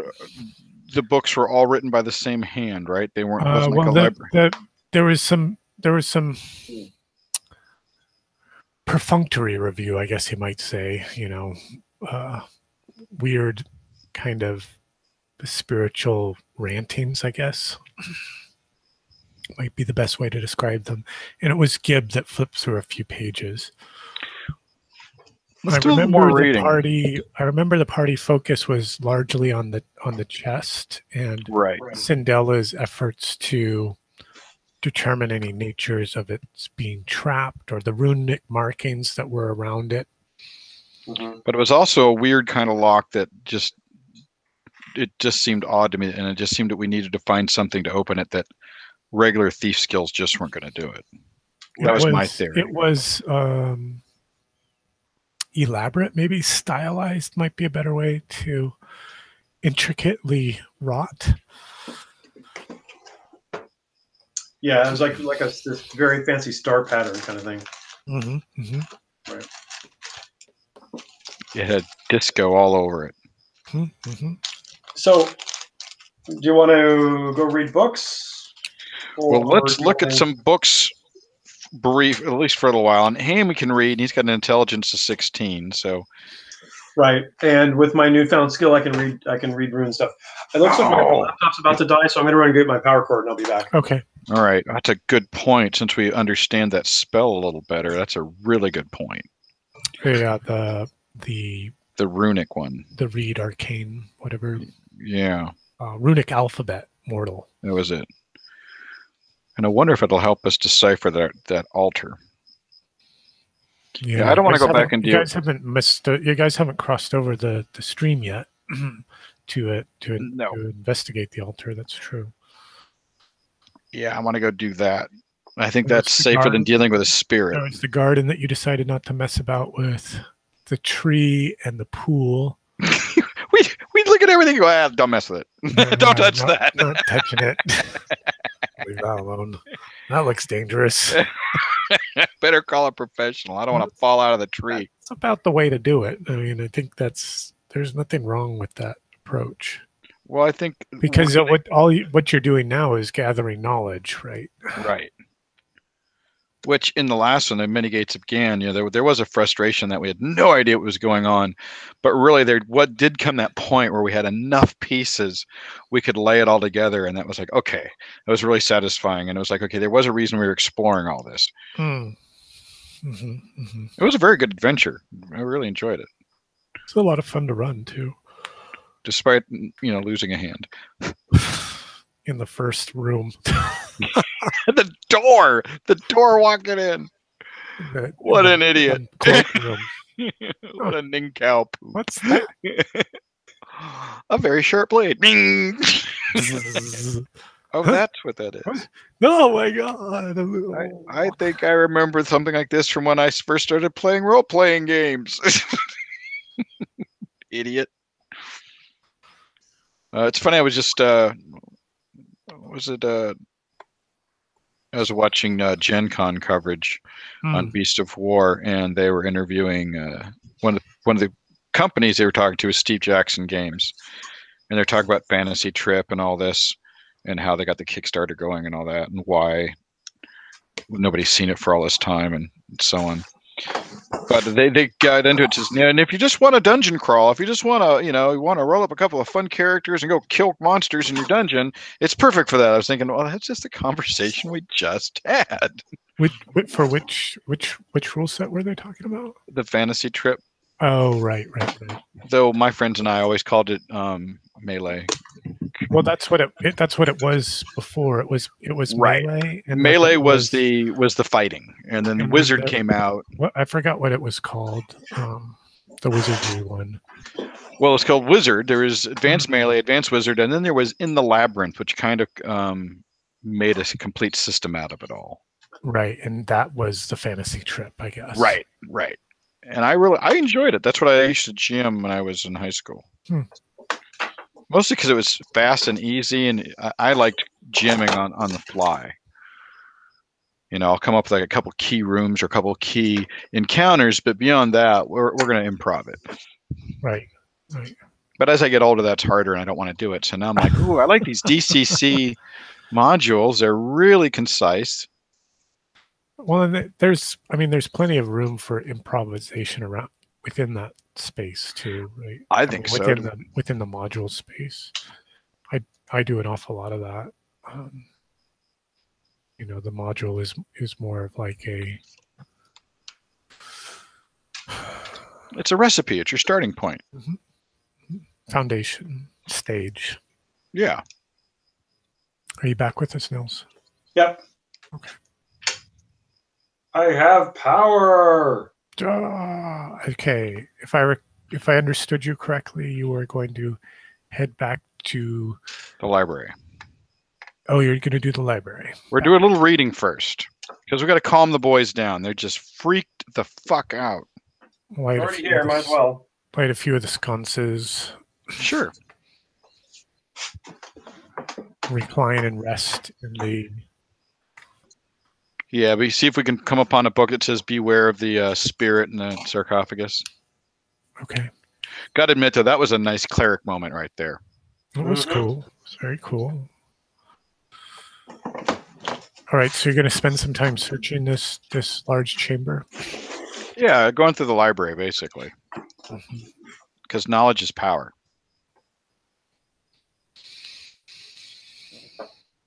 Let's see, which of you is going to die? No.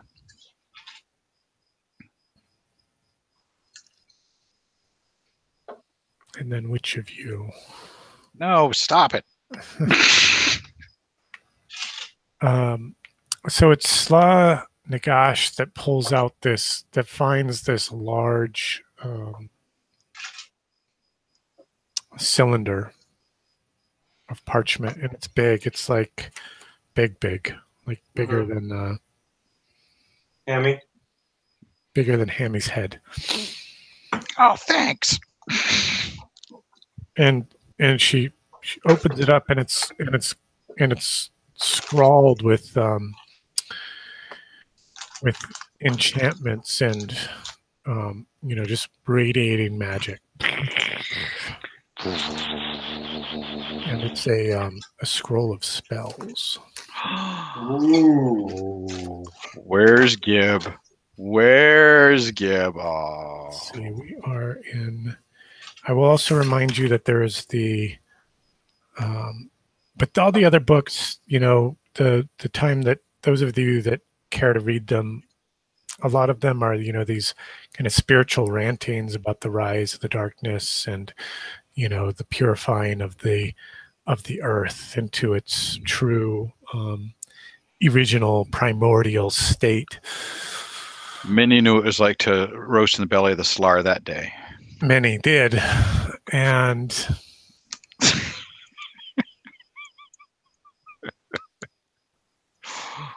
Coffee? Coffee? Yes, have some. Yes, have some.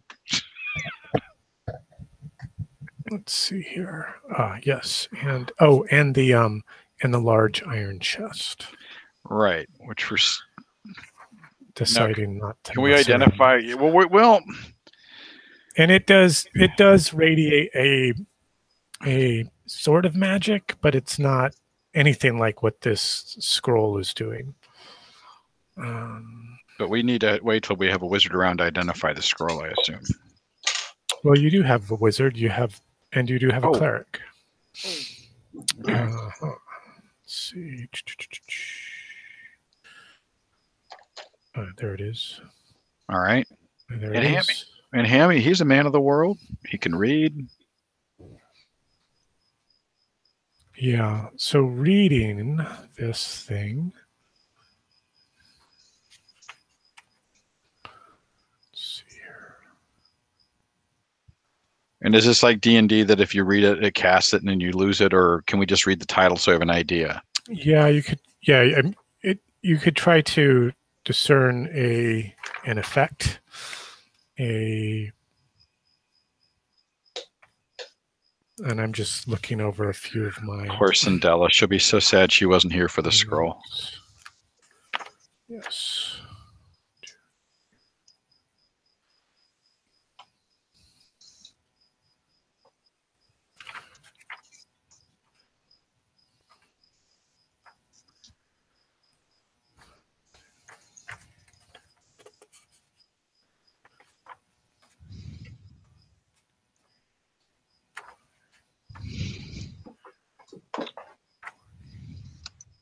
All right, there are, let's see how many spells are on this parchment. Jesus, really? And, that good? Slanagosh is holding the parchment, and her mouth sort of drops as the parchment falls to the floor and then just unrolls across the chamber. It's 20 feet, 30 feet, maybe even longer than that. And let's see. There are 3 random spells here. I need to make 3 random rolls for you.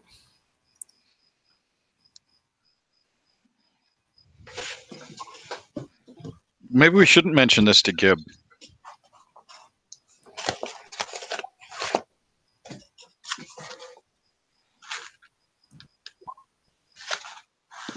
I hear dice. Do you hear dice? All right. That's good. They're all relatively clustered together. So themed. Who's going to try to discern the nature of these spells? Well, being a druid myself now, maybe I should take a look. But I don't know. Well, you have a higher intelligence than I do, don't you, Arcourt?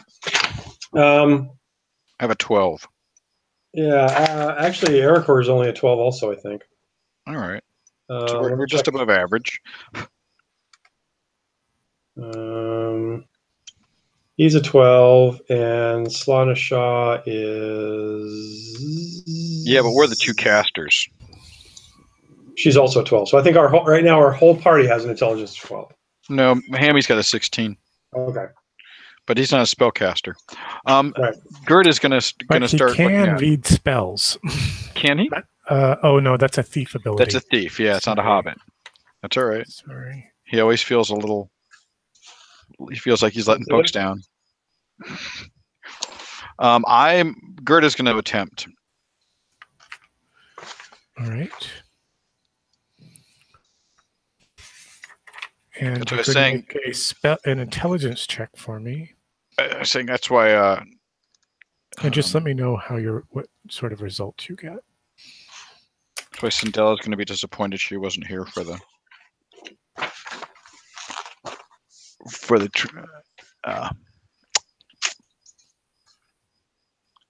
Oh wait, I can do it right in the character sheet.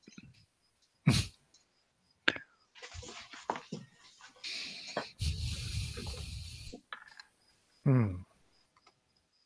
Not bad. 13. 13, no mods. You're able to determine one of these spells. Let's see which one it is. That one. The middle one.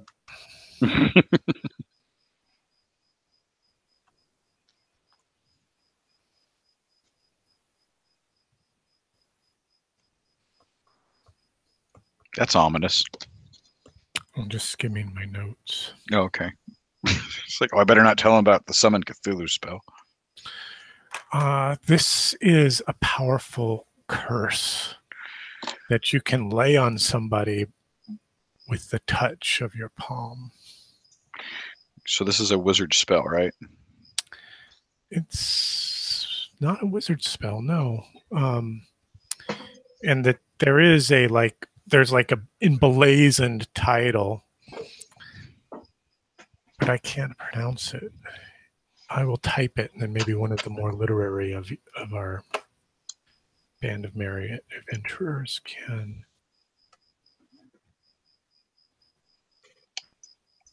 Imprecation. I think that's right. Imprecation. Mm-hmm.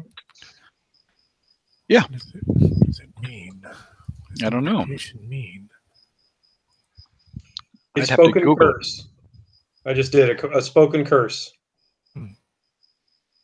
Well, it's well named, then, isn't it? Yep. It's a powerful imprecation.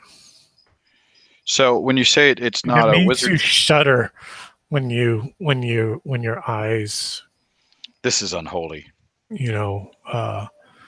fall over it, and enough that you sort of crumple up the center of the scroll itself. But there's even more of it. That's ridiculous. Ericor will try to identify one of the other spells.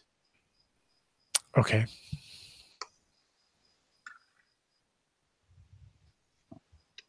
A 10. Yep. He identifies a curse. You can identify you get a partial sense of the following.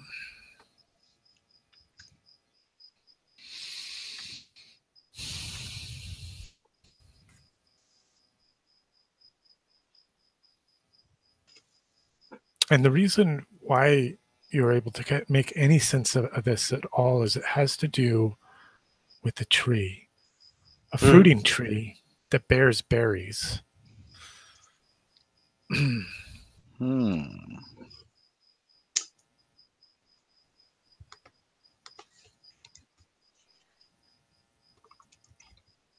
it's like a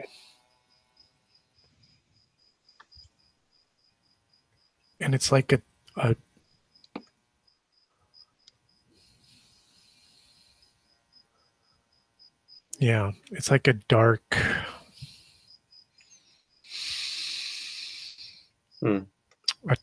cloud.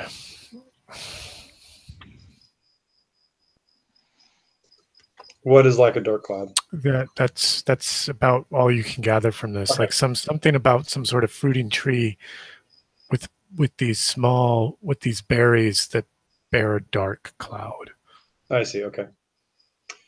And then Slana Shah will try to roll on the other one. All right.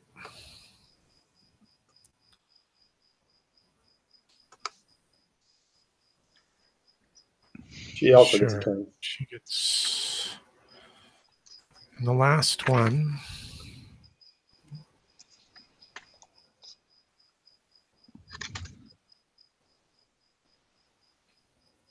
She sort of cackles and smiles as she's sort of looking over these writings, and she's sort of down on the floor and tracing the markings with her finger, and she looks up and her eyes are just gleaming almost. It's a spell of entropy that will turn the target's outlook bleak and dark. No wonder she's so happy. Though everybody can see things the way she does. Right.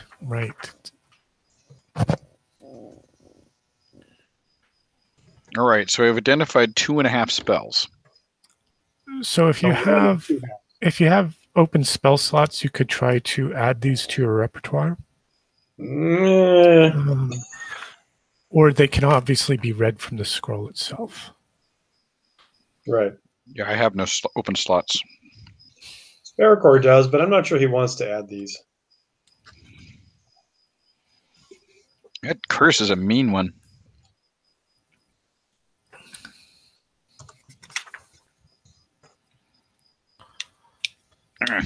Sorry, I'm trying to glue something here. Sorry, to back up again. Back into the room that had the pedestal, I think we said we were able to determine one word out of that was on the pedestal or something like that. What was that? It was an unholy spike. That's right. Isn't that right, Garrett? Yeah, I recall that because you said something about it that was very tree related. Spiking a tree. Okay. And the only reason you were able to get any figure was because of your connection with the tree. Right. Okay. But in our readings and exploration, that was Gerda who had read those runes back on the pedestal. Was it? Yeah. That sounds right. Oh, that's right. Yes. But in our readings on the throughout the library, we haven't come up with anything more about the spooky lady. No, you haven't. I'm thinking that's a guardian of some sort. Clearly with a sense of humor, but while we're here, why don't we go out the western passage and just confirm our suspicion that it goes back out to the Lycan area? I think it's very wise. Oh, look. Peekaboo. Are those little rocks, they're something more than little rocks? They're just little rocks. Okay. We really have gotten paranoid. Which is why we've lived to level 5. Some of us have. That's true. Sorry. Too soon? Yes. So shall we continue on back up to the right of the stream? Right of the split of the stream?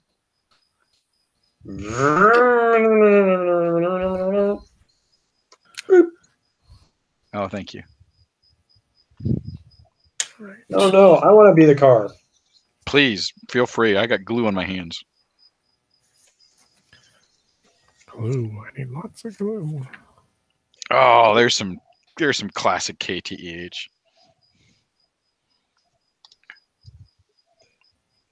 So as we come up the right branch of that split, and we start to come into a new cavern, it looks like. What do we see? You see a bear. Ah, crap, monkeys. And you're both that rolls really badly. What kind of bear? Like a big black bear, polar bear? It's like it's a brown bear. And you enter the cave, and it kind of looks up from this stream where it's pawing at something in the stream itself, and it turns and roars at you, and Gerda's going to try to speak with animals. That would be my first suggestion. All right, you're both surprised, so you both sort of there's no free actions or anything like that. So we just go straight to a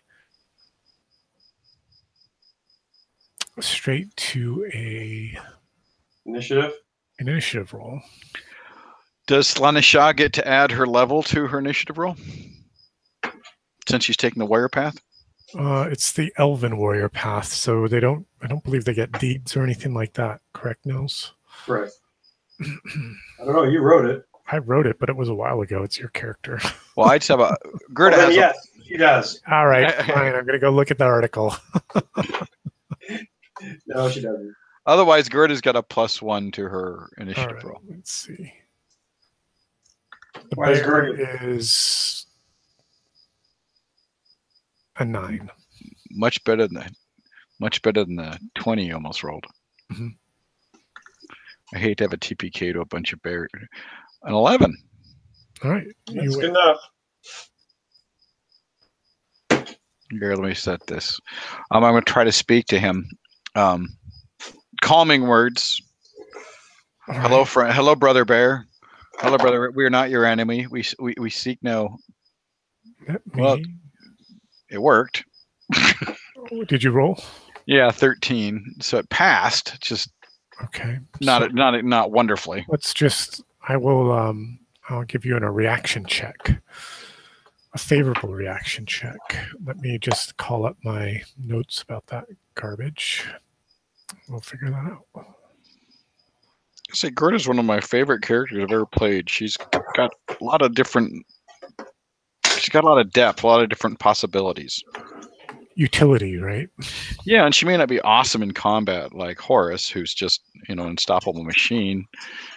Doing massive amounts of damage, but I got the balances. She can cast spells. I really enjoy her. She's very versatile,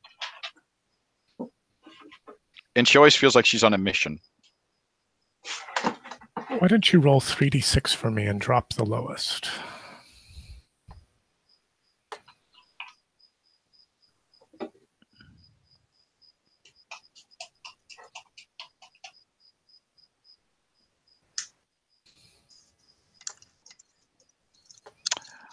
So a pair of sixes. 12. 12. Yeah. So he sits down on his haunches and just sort of cocks his head at you and pants. Hammy's like, is he gonna eat us? Almost dog-like.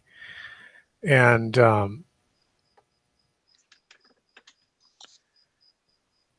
you can tell that he's this bear is very friendly to you. Oh, good. Is it obvious how he got in here? It's not at all obvious. The bear is wearing a large collar. And it has it's inset with a big ring. That's not right. And the collar is, leather, and it's got these big iron plates that go all the way around it. Does it look like I could remove it? Could probably cut it. Yeah. Okay, I'm going to try to do that. So with a 13 result, yeah, you're sort of able to convey your meaning, but not really get any information from him. Any information from the it's a one-way kind of street. Well, that's fair. I mean, at least he's not attacking us, though. Sure. Yeah, you slice through the collar, and it falls to the ground, and you can see all around its neck where his fur has been worn, down to the skin, and he just starts scratching, like with relief, like rubbing on the rock, in the cavern. So happy to be free of this, of that shackle.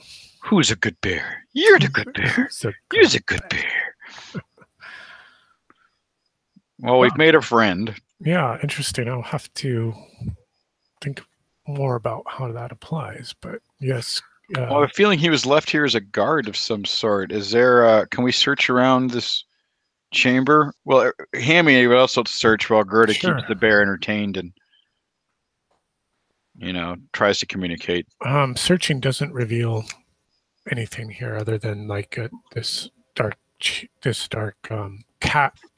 cave almost, and you can see there in the area where the bear made its nest.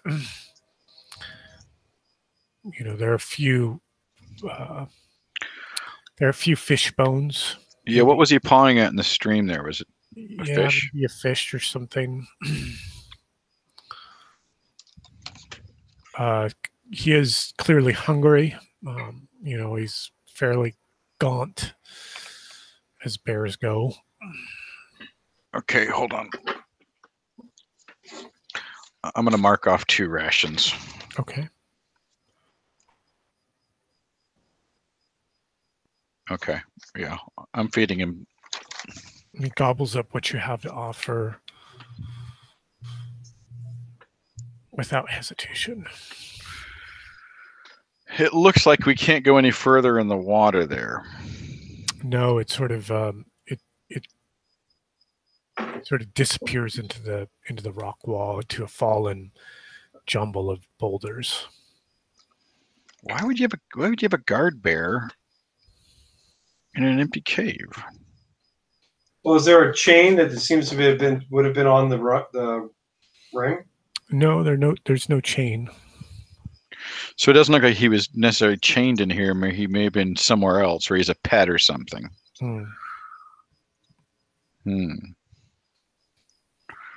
Any other markings on the collar? Make a luck check. Can Hammy make the luck check? Sure. All right. Oh wait, I can do it on the character.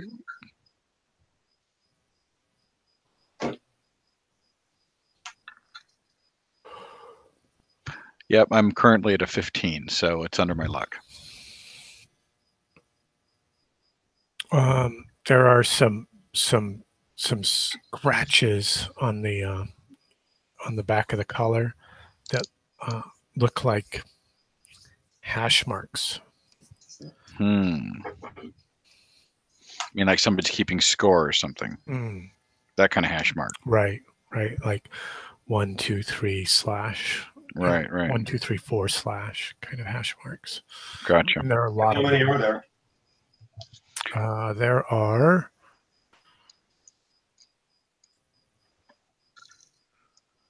16. He must have killed 16 people. So and there's no other exits out of this cave? No other exits. Okay. The elves will check. That search was with the elves checking too. Oh, I see. Okay. Just rolling your elfiness into the search rolls in general. Your elfiness. I do not want to go back up and deal with that goddamn spirit. Oh, we still haven't crossed the stream. Woo, right. Yeah, okay, good. Fucking well, don't cross the streams. All right, Bobo, you be a good bear. All right. Well, looks like a good. You're gonna leave him there in the cave. He sort of wanders out down the. He got there in the first place, right? Kind of following you down this way. Gerda makes friends wherever she goes. Animal friends. Yeah, I think we want to cross the stream here. Okay. Are you doing it in any particular order or procedure or anything? Or we are going to do the tying together just because Hammy's small and doesn't want to get washed away. And if something does come up and attack us, then maybe we can help each other out. Right. With Slanishaw and Hammy in the middle, since they're the lightest. Exactly. Ericor can take the lead, and Gerda can bring up the rear. Perfect. And then we'll cross one at a time across the river, or in single file, I guess.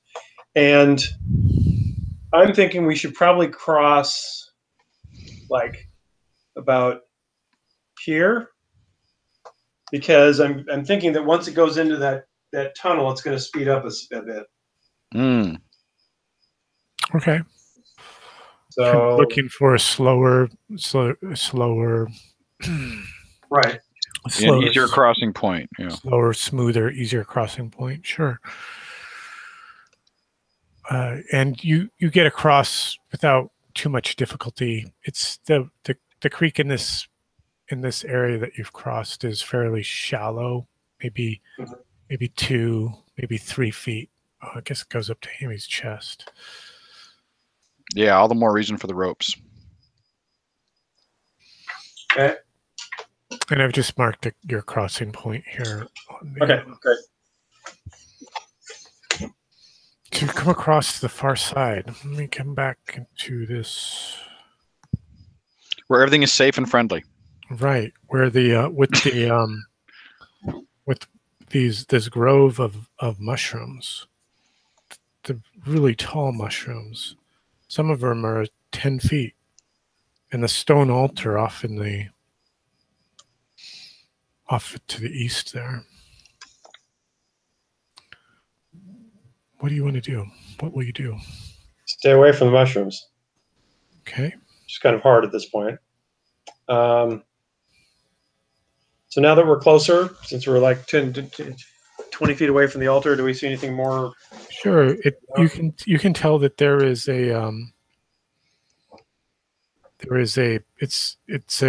it's a stone altar,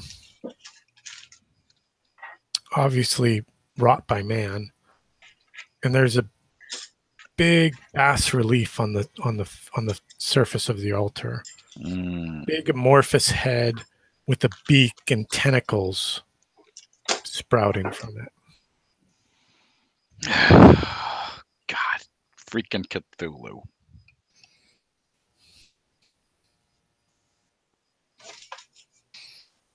Is there anything else on the altar? Anything laid there? Any offerings?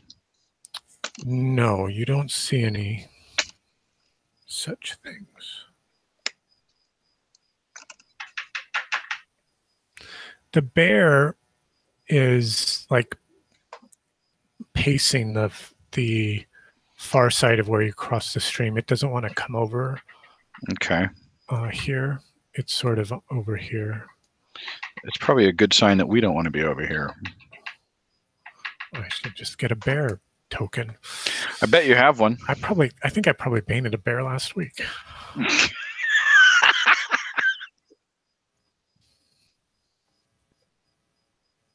Yep.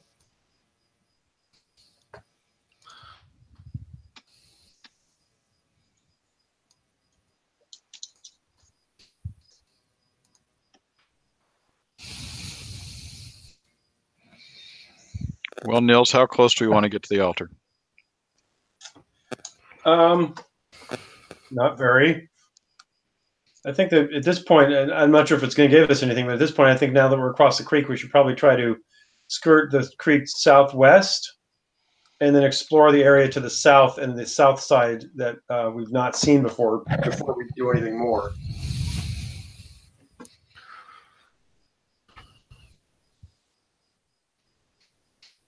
Okay, show me which way you want. Actually, we could just skirt. I take it the chamber ends here on the right, correct? It does. It's another rough wall that's not rough in my map. That's fine. So as you pass by these, the big mushrooms,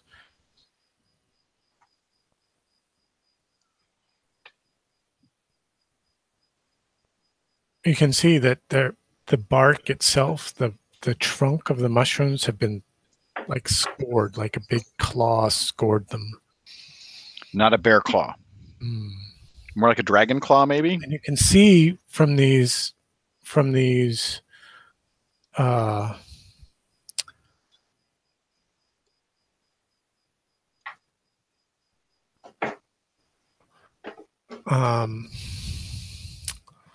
you can see in these markings, these little nodules that are sort of arrayed down the scoring or the marking on the mushroom.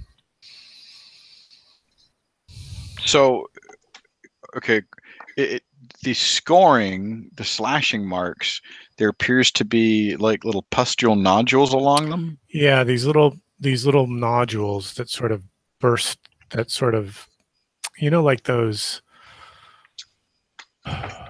like in an oak tree, you know how those weird nodules grow in them, the branches, and then they drop them. They remind you of that. Okay. Yeah, we're staying away from the mushrooms as far as possible. We are. That's why I skirted out along this end here. Right, and it climbed up the hill. Plus, we get a better view from up on the hill. Right, absolutely. You got a better view. Also seeing if there's another cavern out of here.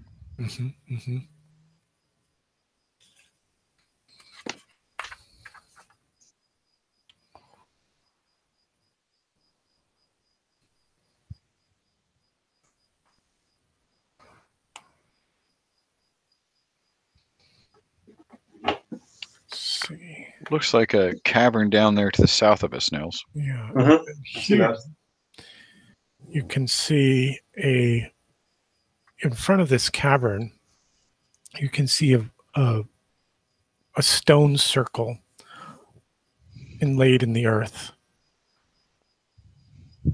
And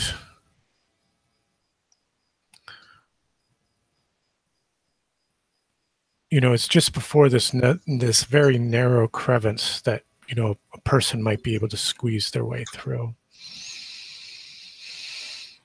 But you'd have to cross over the stone circle, the circle itself. And when you're looking at the circle, you can see that there are some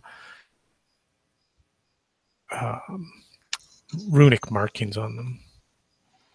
They look like the ones on the trees. Do they look? Yeah, they look similar in style. Can Eric try to use his special abilities and figure out what they said? I think it's a great idea.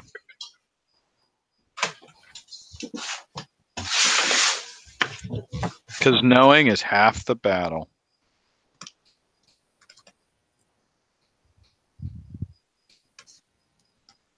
G.I. Joe.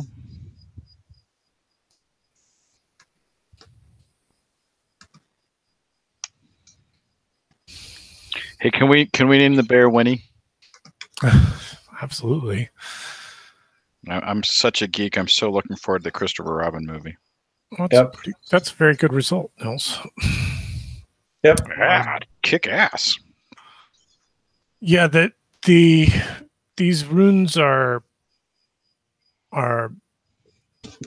like a gate. They describe, they're all about a portal and a passage to beyond. And in fact, you recognize that they're very similar to the runes that you saw in the center of the palisade of those black branches, where you encountered the warrior and the wizard whom Gerda commanded to surrender. Mm-hmm. But each of the stones in this circle has a fracture running through it, and they're cracked and broken.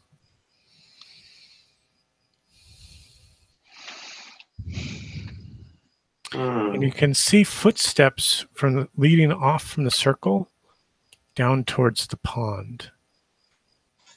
The pond to the left? Mm-hmm. So this appears to be a portal like we came through. Is that what you're saying?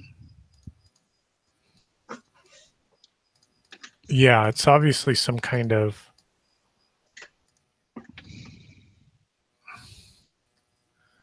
And you also notice that those footsteps go down to the pond and then they come back. To where? And then they sort of stop here because the stone surface gets... that kind of obliterates them. So it sounds like what you're saying is someone came through the portal, went down to the pond, and went back out. That's a reasonable inference to make. And they didn't come through that tunnel. They came. Well, the tunnel's all more rock, so we can't tell there's footprints. Yeah, there. It's very stone. It's very rocky. The reason why you can see these footprints here is this area is much more low-lying, and it's very sodden with the water from the stream in this pond. It's more marsh-like over here than anything.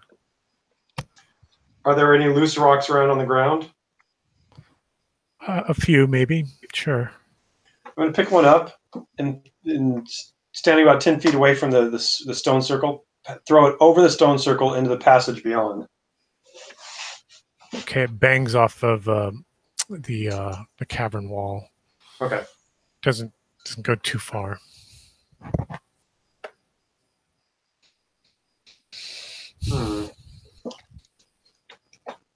Let's see. So why don't we walk down to where the footsteps go and see what there is there that they went to? Yeah, see what they saw or did, maybe. Yeah. I say follow the footsteps to the water's edge. All right. Give me just a minute to skim my notes.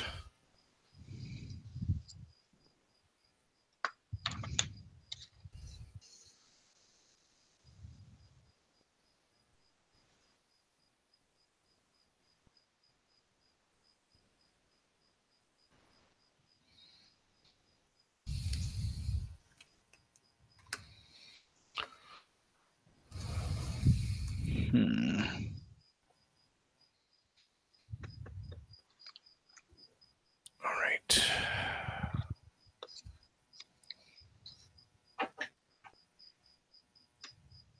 Just skimming. You go ahead and skim.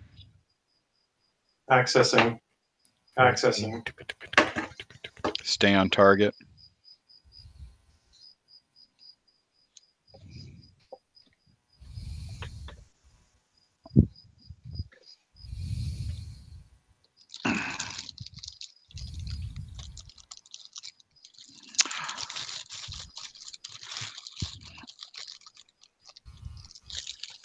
I bet that's a door jam. Ha!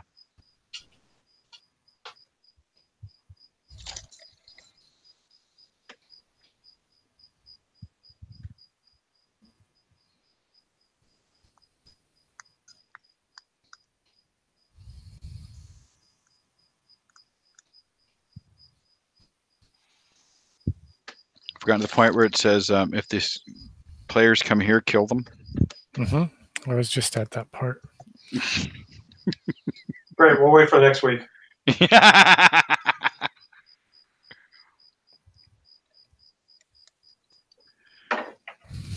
I think I got this working right.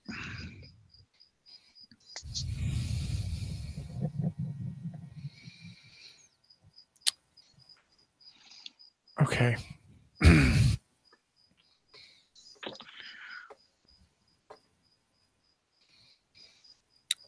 So you make it down to the water's edge. And you see those you're sort of following the footsteps, and yep, they get right down to the water and they make this like hard about face and just go right back up. That's not good. They don't even like wander around.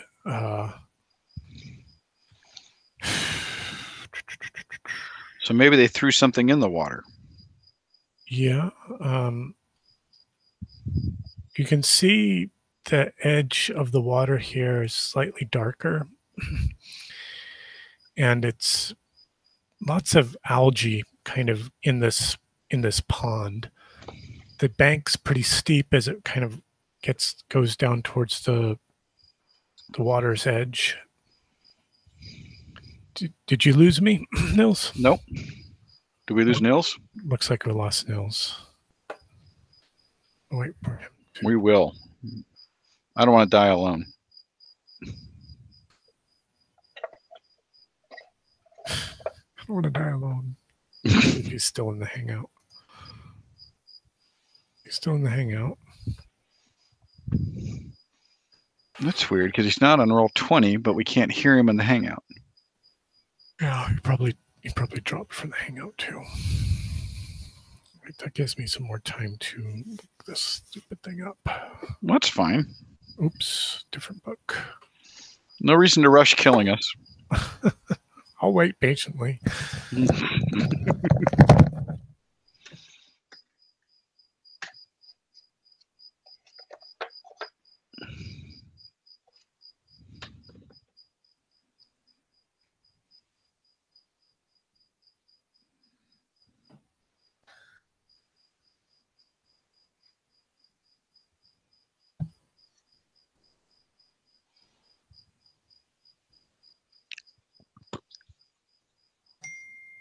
Well, I heard something.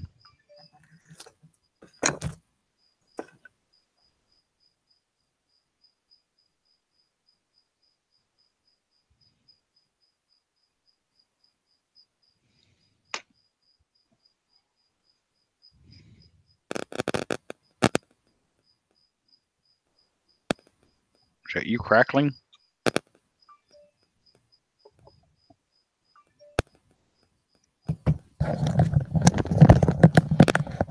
Nils lost his internet. Oh, I got a text. Oh yeah, he's texting us both. Let's see if he wants to try to join the Hangout from his phone. Yeah. But maybe this is a good place to end it for the night.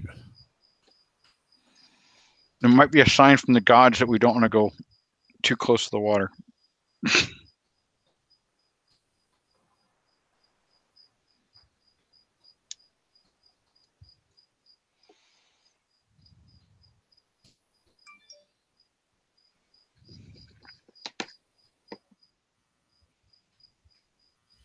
He says, yeah, he wants to try to hang out from his phone.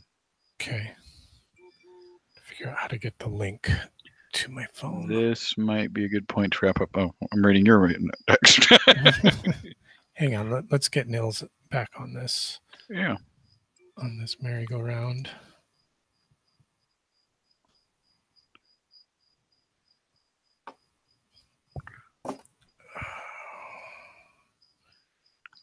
Can't believe we found a scroll with 3 spells on it and Gib wasn't here. I know, right?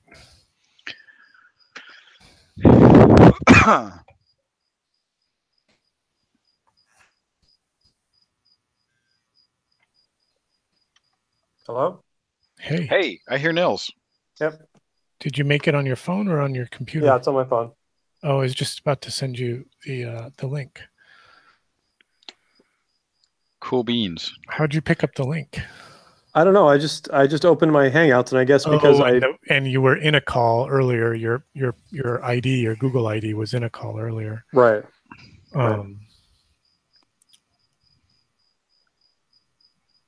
It's pretty funny. You were saying you walked down to the water. That's where I hung out.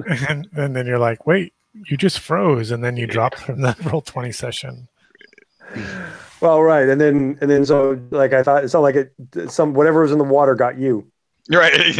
Oh man, it's bad if the GM got taken out. Must be the Demigorgon.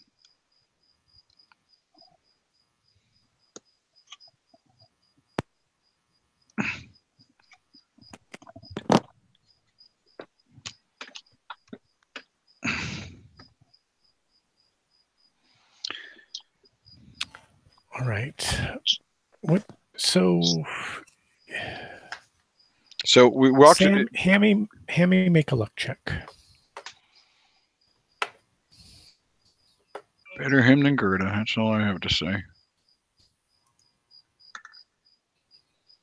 And he's currently at a 15. All right. Looks like a pound. Yes, he made it.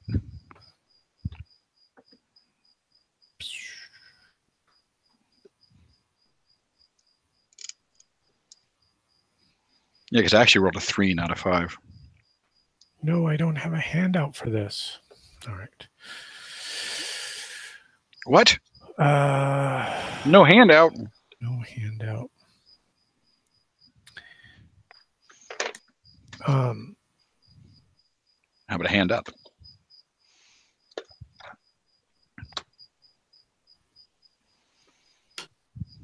Let me see if I can find a quick handout.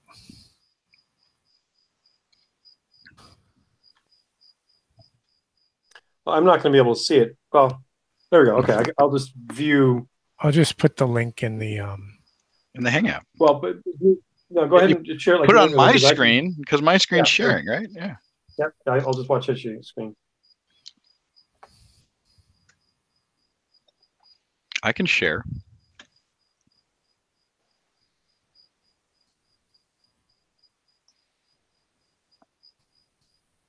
So I'm sorry. Where are we? We got down to the edge of the water. We got down to the edge of the water, and I'm giving you a. Oops. Okay. I'm giving you a. And apparently, the footprints look like there was no hesitation or anything happened. Just like they walked the edge of the water and then walked right back. And you were not on the call at that point, but I said, could they have thrown something in the water? And I put a link onto the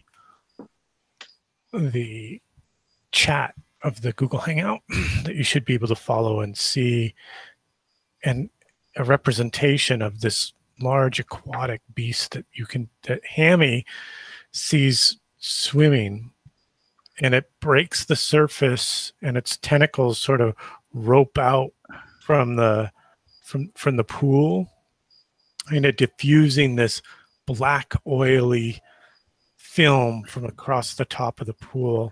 That thing's disgusting. It says, "Poor little monk, why did you bring me these tasty morsels?" What morsels is he talking about? Us? Who? Huh? Which morsels? Hammy's been wearing this black hat that he found. Remember, on the body of one of the corpses? And I don't believe I have a handout yet for that, but I may. So the Aboleth is talking to Hammy. He thinks Hammy's here. Oh man! And called him a little monk. Oh man, this is a really good place to stop.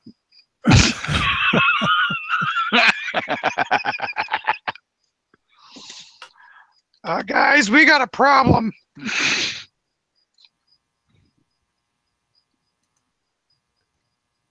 Were you able to see the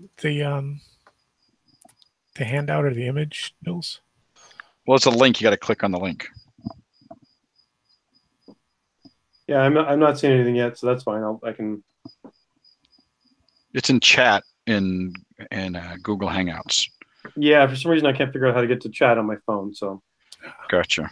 Yeah, I can't do it either. See, I might be able to grab the presentation.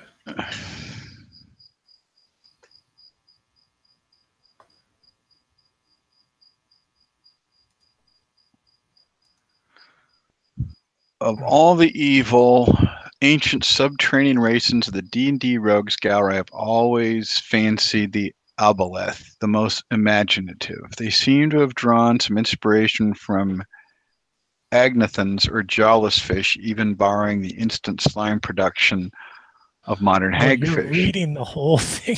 Oh, should I not do that? Yeah, don't read about the monster. That's too much. Nils, I'm sort of showing in the Hangout now the creature that sort of breaks the surface. Okay, I see it. Tentacled, big, flat, jawless fish thing.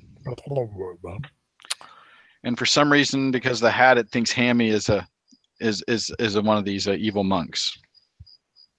We'll talk to it. Get some information.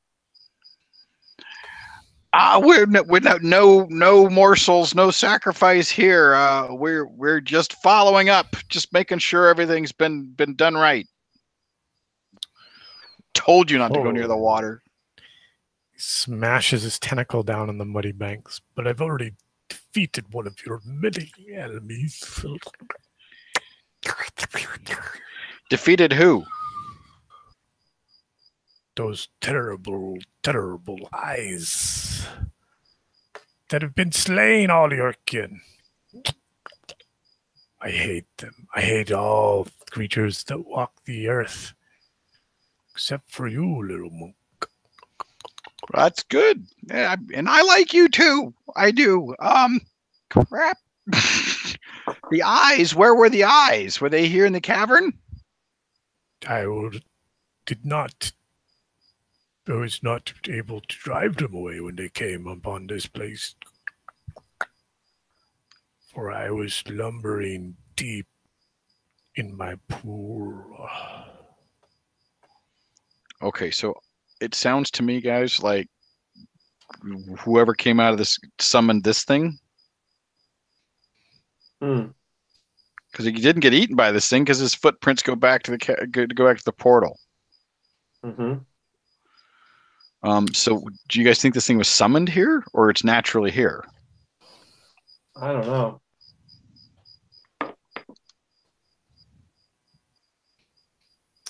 know. I forced that man thing to destroy his own circle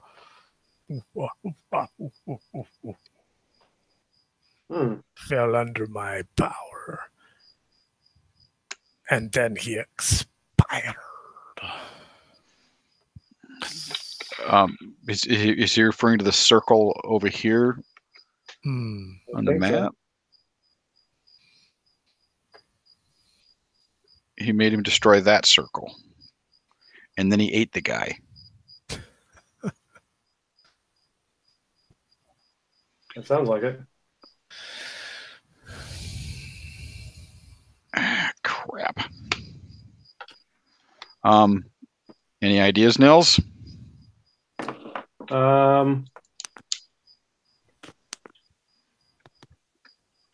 We call night? We might have to, but if it's 9:46, I don't know if we want to get into a combat with this thing with only 4 of us. Or even if we should. I don't know if that's... I don't think we should. And plus, I think this is the kind of thing that more people would want to be involved in talking to this thing. That makes sense? Yeah, get some more ideas. Some good ideas. I feel like this is a pretty big thing, and to not have other people here for this thing. I don't know. Aaron, am I reading too much into this weird creature? No, not at all. Not at all. It seems like it's kind of important to the story and everything. Yeah, seems reasonable to me. Sure. So absolutely. You can wait a week to kill us. To wrap it up for a night. And next Thursday we hard to kill. So now that you're level 4s and 5s, next week we have to game because Thursday's the first day kids are back in the room. Okay, I think we can definitely Thursday the 16th, right? Yeah. And that'll be 51, and then 52 will be Thursday the 23rd. That will be a whole year of DCC. Wow. Yeah. Well, we've had more because we've had some breaks and Ethan did his stuff, but certainly a year of... a year of this group. Of my campaign, I guess. Yeah.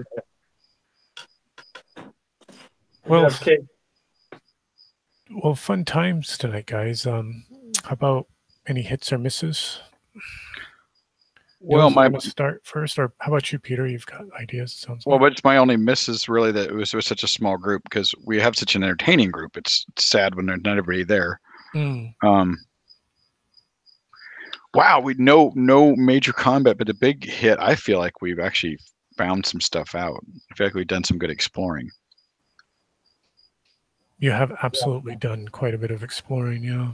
Oh, and I gotta be honest, fucking loved what casting that spell with the spirit. Nice turn unholy, really worked well. Yeah, Hammy and Arcor don't want to go anywhere near that. Ever again. Jaber ever. Nope. We'll wait here. Call us when you're done. Just come back and get us, right? I mean, they got couches and stuff here.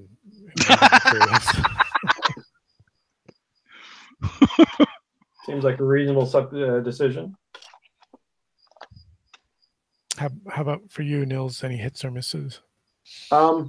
Yeah, it was nice to do more kind of a exploratory story side thing as opposed to always getting, not always, but I mean there's usually some sort of combat in everything we do, and so it's just nice to not have to spend a lot of time with that, even though that certainly advances the story. But sure. But of course, recently with Gerda's spells, we haven't had to do much combat. We've been fortunate, and we made a friend with a bear. Now we know why the bear didn't want to come over here, though. Yeah, because the fish will eat him. I feel like there's something else going on over by the stone altar, but I think so too, but we haven't figured it out yet. By the way, just as a brief aside, is this albumeth thing? And you talked about tentacles and a face. Does it appear to be anything like what we saw on the altar? Oh, good question. No, it doesn't. The thing on the altar is something different. So is this fish in the water thing just basically a giant catfish kind of thing? Yeah, like a giant catfish. Okay. Only something kind of psychic ability, I'm thinking. With tentacles, and it's smart, like really smart. Okay. Smart enough to talk to us and to make somebody destroy their stone circle. And I'm thinking it's this circle right there is what I'm thinking. Which one? The one outside that cavern, I'm thinking is... Oh.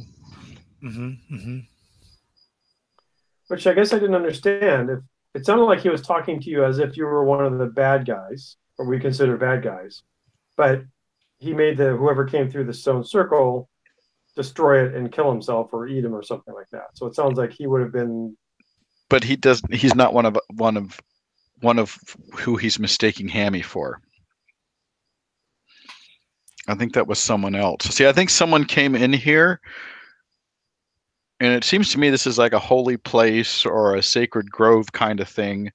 And I think someone from an alternate part of the same religion, Protestant Catholic kind of thing, or a different religion came in here and caused holy hell. Now, what I don't know is whether they summoned this fish thing, if he's what spit goo all over the tree. But it seemed the tree was it seemed the tree was oozing its own stuff. Right. And this guy killed a bunch of eyes, he said. A bunch of the eyes. He hates the eyes. Well, the eyes have it. Yeah. So the question is, what are those? I'm going to put up a handout of what Hammy's cool hat looks like. Oops. Let's see if I can get it. Check. Photo library. Email it. Fortunate for us, Hammy has fashion sense. Hi, Emily. Peter says hi. They saw you walk by. She's rocking the blonde. He says, you're rocking the blonde. Are you gonna make a smoothie? Yeah, we're just wrapping up here. We're just sort of tying off loose ends and talking about what we liked and didn't like about the session, or what we liked, what we liked and what we thought didn't work so well. Maybe not what we didn't like. Nils lost his internet tonight, so that was weird. He had to join the game from his phone. Oh, dedication. Yeah, a real. That's trooper. it. We are dedicated. I think the more appropriate word is addicted, but okay. What did you say, Nils? I think the more appropriate word is addicted, but that's okay. It's addicted. It has been quite a.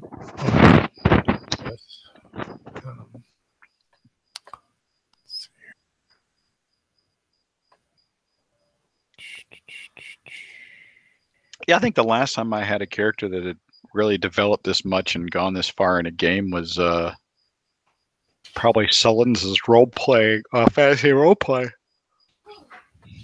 For Warhammer? Yeah. Speaking of which, I found all the old stuff from Dave's campaign, if you remember that. Yeah? Did you chuck it? Actually, yeah, I checked that stuff because I was uninterested, but I kept the stuff from John's campaign. But I also found my binder from Denizens of the Deep. Oh. And that's fun. totally worth keeping. Fun. Yeah. Let's see, I want to do a handout with a name. We'll call it Hat. The Hat.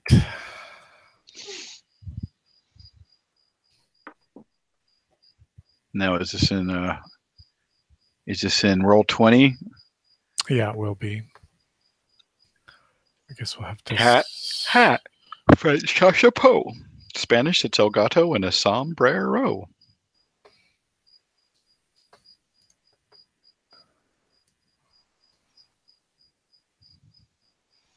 Let's see here. Show to everyone. There you go. You should be able to see it now. Yeah, kind of like a squared off bishop's mitre. Good way to describe it. I don't know if you can see that, Nils. Yeah, I can. Cool. As long as Peter's talking. It's the smug look that I especially like on that picture. That's really that's Hammy's affect now when he's wearing. That's right. I'm talking to fish. Kurt has got nothing on me. All right. Well, let's see. What did I like? I think I enjoyed you guys sort of poking around and sort of gaining knowledge about the place where you're in. For me, the miss was your choices not to engage with much of what you were discovering. But that's perfectly within your agency to do so, right? I'm not putting my hand in that hole. I don't care what you say. I don't want to do it. Exactly.